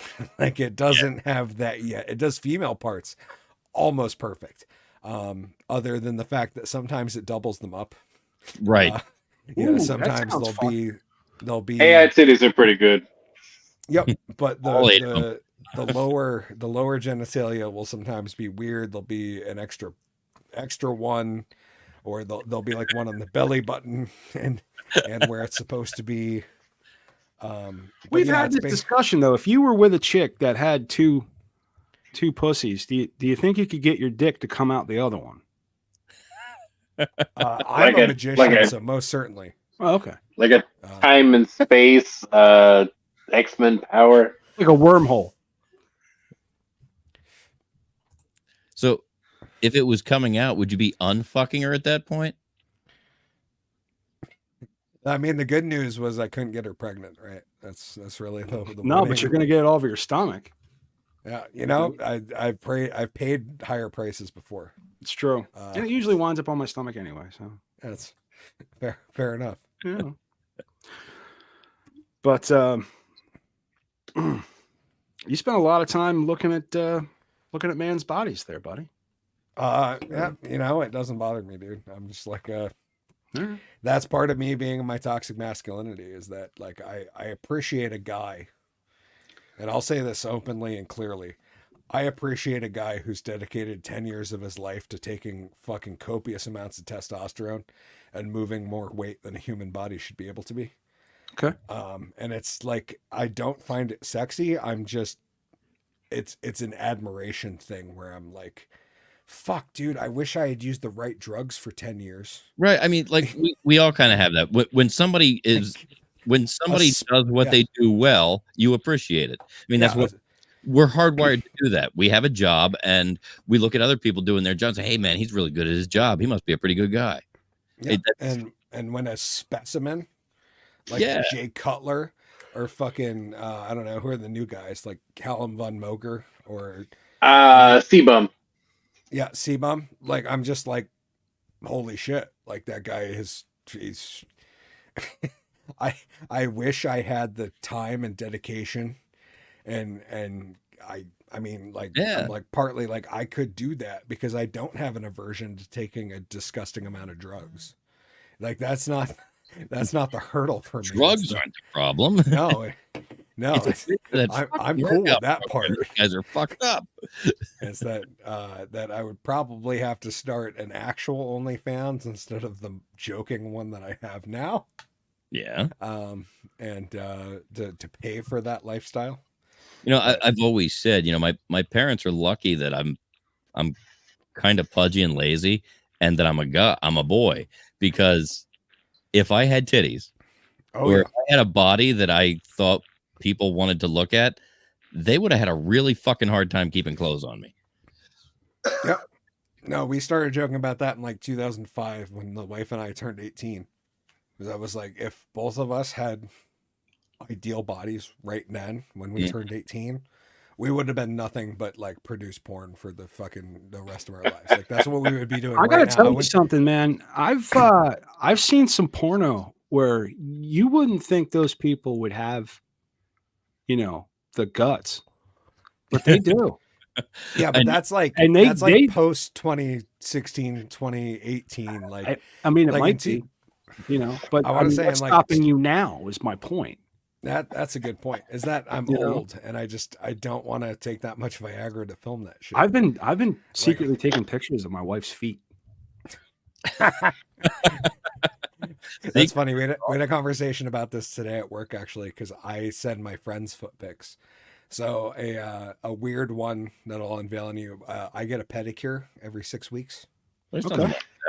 I got a pedicure once. Like, generally, I just don't like cutting my fucking toenails. Well, that, like, and I'd much rather pay some cute little Asian dude to do it. You're in retail. You're on your feet all the time. Notice he said some cute little Asian dude. Yeah, I did. All right. Yeah. No, I was cool with that. About it. Yeah, because they are cute. They're like the mini version of real men. I mean, there's a Vietnamese guy at the one of the places where I go. He's like 4.5 feet tall and perfectly proportioned. Well, like, I don't know. Have you guys ever gone for a couples massage and been pissed off that you got the check? No, I'd never done a couples massage. Oh, okay. I did a couples massage. I did a couples massage with a lady friend of mine, and the guy comes out, and he was a good looking dude, and I'm thinking, yes, I'm gonna get a girl version of this, and then the most German Russian. What was her name, Big Daddy? It was Helga or Olga or something. And she had a big fucking mole on here that had hairs coming out. She had these big, huge, muscular hands. I'll tell you though, it was the best massage I ever had. Like, that bitch was strong. Yeah. I was upset when I got the chick at the couples massage because I was like, oh dude, I'm gonna be paying the same price that my wife is, or like the half that mine consists, and I'm not gonna get nearly the experience. And no shit, the entire time all I was thinking is, I have no idea how you have hands this strong and soft at the same time. Like, Yeah. like that's an anomaly. Like anybody else who has hands as strong as this chick does is like a farm hand. Like they've been working manual labor their entire life. And meanwhile, I'm like, this chick's actually getting in. I was fine with it. But at first, I was legitimately upset that I was like, oh, dude, I got the chick. Like, I'm not going to she's not going to get deep enough. Like, she's not going to apply enough pressure for me to be like satisfied. And at the end, I was like, yeah, you know what? I'd give her a 4 out of 5 stars. When you see somebody that knows their job and does it well, you know, Yep. So, what the hell are we talking about? I don't know, but just not for nothing. Just But went dumb. I had a trans person that did my pedicure a number of times. Interesting. And thought it was hilarious the first time because first off, everybody in that particular place thought it was weird that I would go with my wife and get my feet done. Yep, that's every time. But the fact is, I spent 28 years working in the highway industry, walking up and down highways in steel-toe boots, schlepping heavy equipment around. It's hard on your feet. And like I had awful feet for a long time, and I went and I got my first pedicure, and it was like somebody gave me new feet. Like it fixed all the ills that are created by heavy steel-toe boots and walking for miles and miles in them. So anyway, we're in this place, and she was very tall and fairly obvious, but fun. And like they always, Pete? No, it was not Pete. Because I feel like if Pete put on makeup, he'd be fairly obvious. But well, I'd be completely obvious. We went in one night, and like she was the only one available when it came when I was ready to go in the chair, and I was like, yeah, and like the whole room got quiet. Like I don't care. So, do my feet. But you know what she's doing? Yeah, and was like, it worked. You know, it did my feet. You know, I got the nails trimmed. I got the massage. I got the scrub, the whole bit. But like everybody was like, not only was it strange that a man was there, it was really strange that he didn't mind the. It was strange that a man was there, but it wasn't strange that there was a man dressed like a woman doing it. Well, like Nobody put any thought into that. They thought it was going to be that I was going to be all freaked out about that. So why is it so strange that there's a man there? How can you not wrap your mind around that when you've already accepted the fact that the lady who works with you is a man?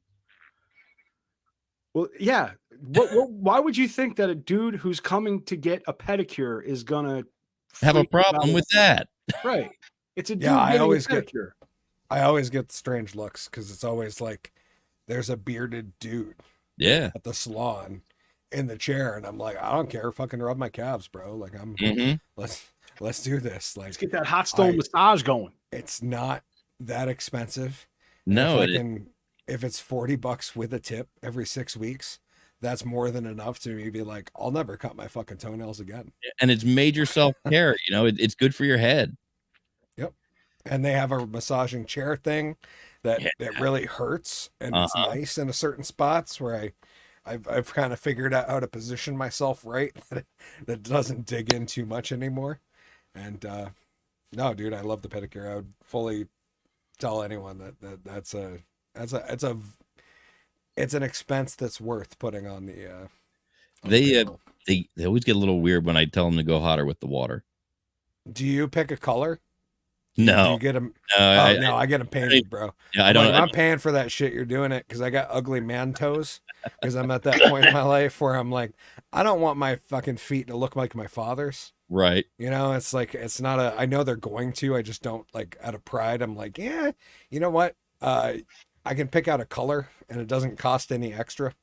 So right now I got brand orange as my toenail polish, but it changes throughout the year.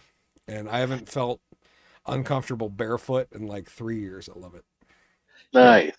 It's definitely a good thing to go have done.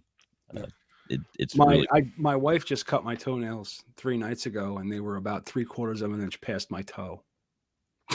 Whoa! I know. How are you walking? I was getting some bad knee pain. It was weird. See, part of Well, me is probably like, I don't because want... you were cutting up her calves in the bed. Probably. See, part of it is that I don't want my wife to have to do that, and I don't want to have to do that. So I'll pay some dude who does that.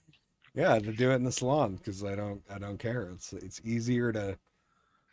There's a lot of things you shouldn't outsource in your life. That's one of them. I think you should. It's true. Yeah. So, Big Daddy, how's improv? How are the Forgetful Squirrels? How is Fearless?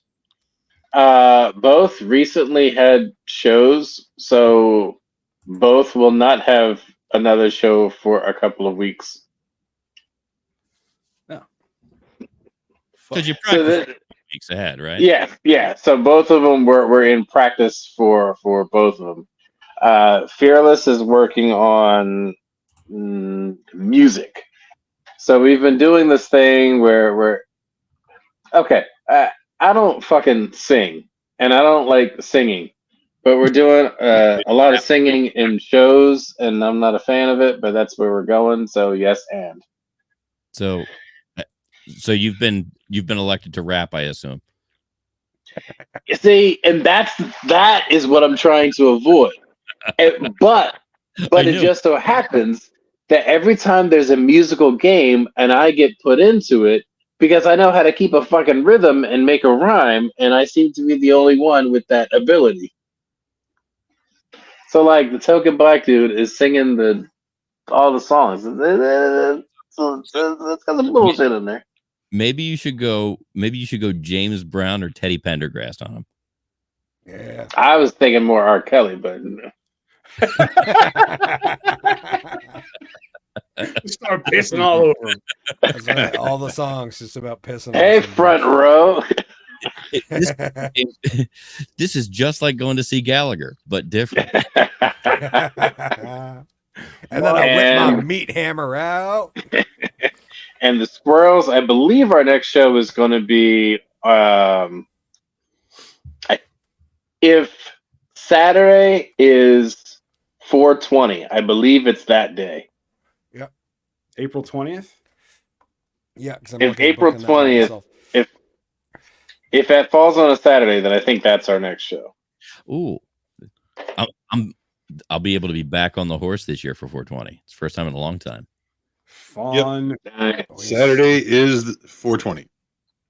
Yeah, so I think we're doing a 420 show. And I also have a play coming up for Reedy Point that's in April, but I don't know what the dates are. It's I think it's 4th through the 12th. I just saw that today. That's Bill's show, right? Yes. There's an independent production. It's something that Bill wrote. Yes, Bill, our good friend Bill wrote it. In fact, I'll probably award-winning playwright Bill Potter.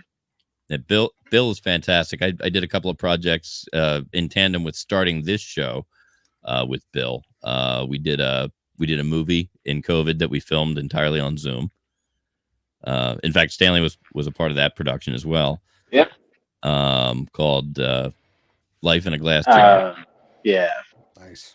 And we also did an audio presentation. A writer that he knows that does transcription from Slavic languages asked if he had people that could do a read through so she could get a head for what she had translated and see how it felt to her. So he put this group together and we recorded it, and I edited it down and had sound and put sound to it. It's pretty interesting. So that was another fun project I did with Bill, and he's just a fun director to work with. I want to work with him on stage when I get a chance. So that'll be fun. We can all, that's April what? I believe it's the first week in April. I think it's yeah. I think it's going to run the first and second weeks of April. Yeah. Very, very cool. And Hickory, you got some stuff coming up, right? That's right. I'll be actually this Friday. I'm doing Movie Roast, which is a cool show that me and a couple comic buddies do. It's like MST3K Live. Okay. So basically, Oh, me nice. and two comic friends, Pierre the Beast Vachon, who's a former pro wrestler and comic internet personality, and my buddy GW Foley, who's a producer, film producer.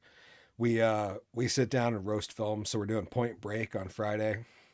That should be a blast. I want to do that with season or episodes of Law and Order SVU. That would be a blast. Because I make the best fucking jokes. I piss all the women off when we watch SVU. That would be so much fun. We've got to come up with a concept for that with a. I've been kicking around this idea, and I pitched it to Mike one day, and I'm like, all right, we're going to call the podcast Especially Heinous, and it's just going to be me, just a review of every episode from starting from the first one all the way, because you'd never run out of material. The show's been on for 25 fucking years.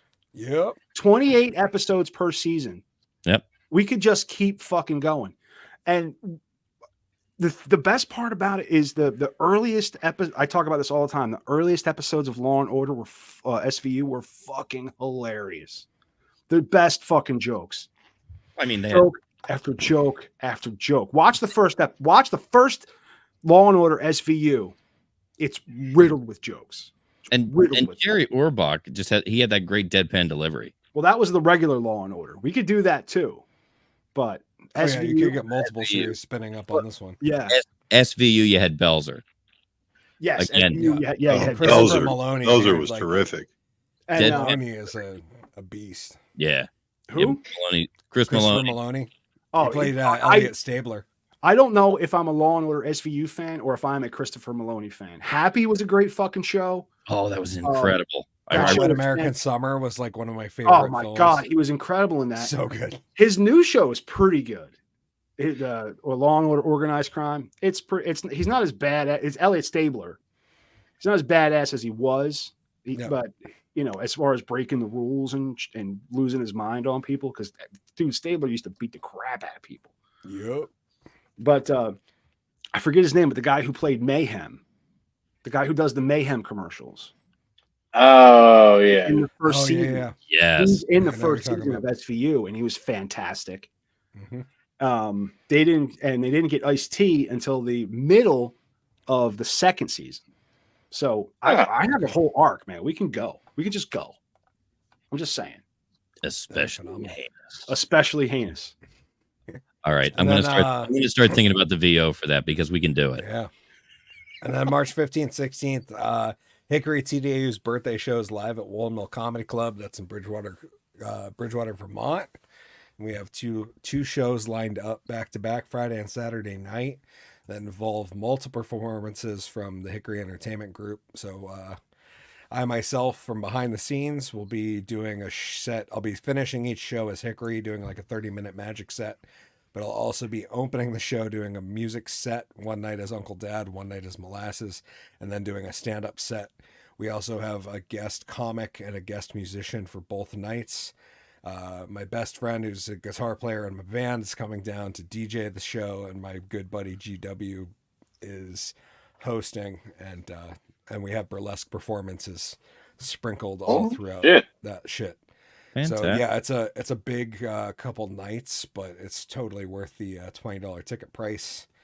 As there'll be titties bouncing around, as well as a cool insight into what goes on in the back of my brain, as well as some other awesome guests. Like Friday night, we have a folk performer. Friday night is Matt Vita, New York City producer and comic, coming out for it, and the music guest is Silas.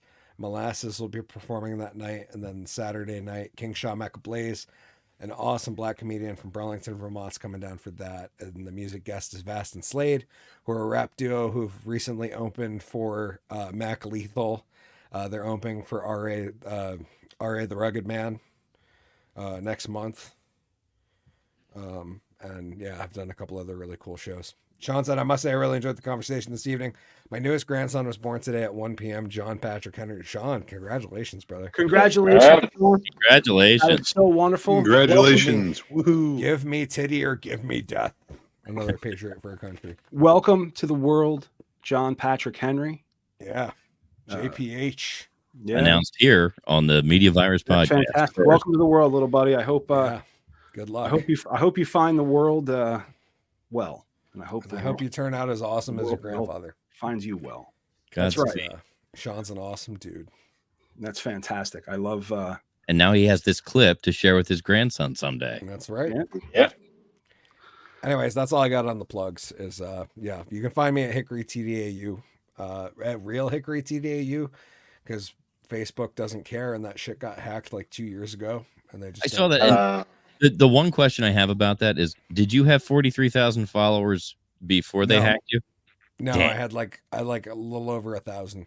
Because we were talking about putting the show together earlier, and I did a quick search because Matt didn't send the link fast enough, so I went to look it up myself, and I said, "Dude, are we talking about the same guy? Because this looks like his hat, and there's like 43,000 followers." There's like, is he in Brazil? I'm like, no, he's not in fucking Brazil. He's in fucking Vermont. Like, I don't. No, that would have been great. No, I had like 1,500 before that, and after that, I stopped caring about Facebook. So like, neither of those get any attention other than I also stream my show to them, type of thing. It's all been YouTube, which the main channel's got 3,250 subs. The gaming channel's got 225. We're working on monetization. Then there's also a YouTube for MC Molasses Official and Uncle Dad ATFS. So yeah, there's like 5 channels that I'm running right now, but they're all wildly different things. So, and YouTube doesn't like that. If you put 5 wildly different things together on the same channel, it's just going to bury you. Yeah. Yep. Since we're bragging about subscribers, we have 89. Nice. I'm going up. It went up today. As a matter of fact, I think that was you. I subscribe from both my personal and my Hickory account. There you go. Thank you very much for boosting our subscriber count. I'm hoping that maybe Sean decides to click the subscribe link in our. I would hope so. And even if you can't, like, hey man, I don't want to tear you away from Hickory. No, you don't have to be here. No. That's but when Hickory's done, we're probably still fucking droning on about something. Yeah. And if you want to come, and if you ever want to come back and hang out, Hickory, absolutely, you're more than this welcome. Was a blast, guys. Thank you guys so much for having me. Yeah, thanks for coming on. Thanks for giving us your, all this time. We do appreciate your time. Thanks for coming on. No, I gotta get going soon, but yeah, we're winding down, man. I know it's almost midnight. Let's wind the fuck down. Yeah, we haven't right now. Well, we haven't gone this long in a long time. Yeah. Some of us have to go to work. Yeah. Yes, I got to get up at 5:30 tomorrow to all right, get well, to the old I guess now is as good a time as any to say, hey, Mike, why don't you bring us home?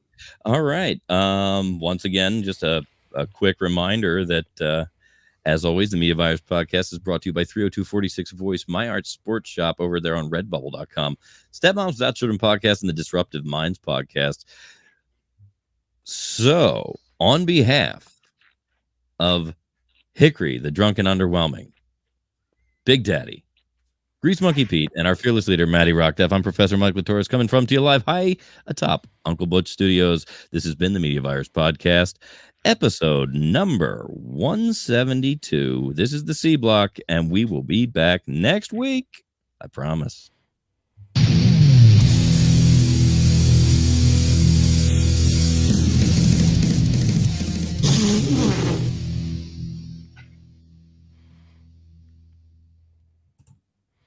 And that's it.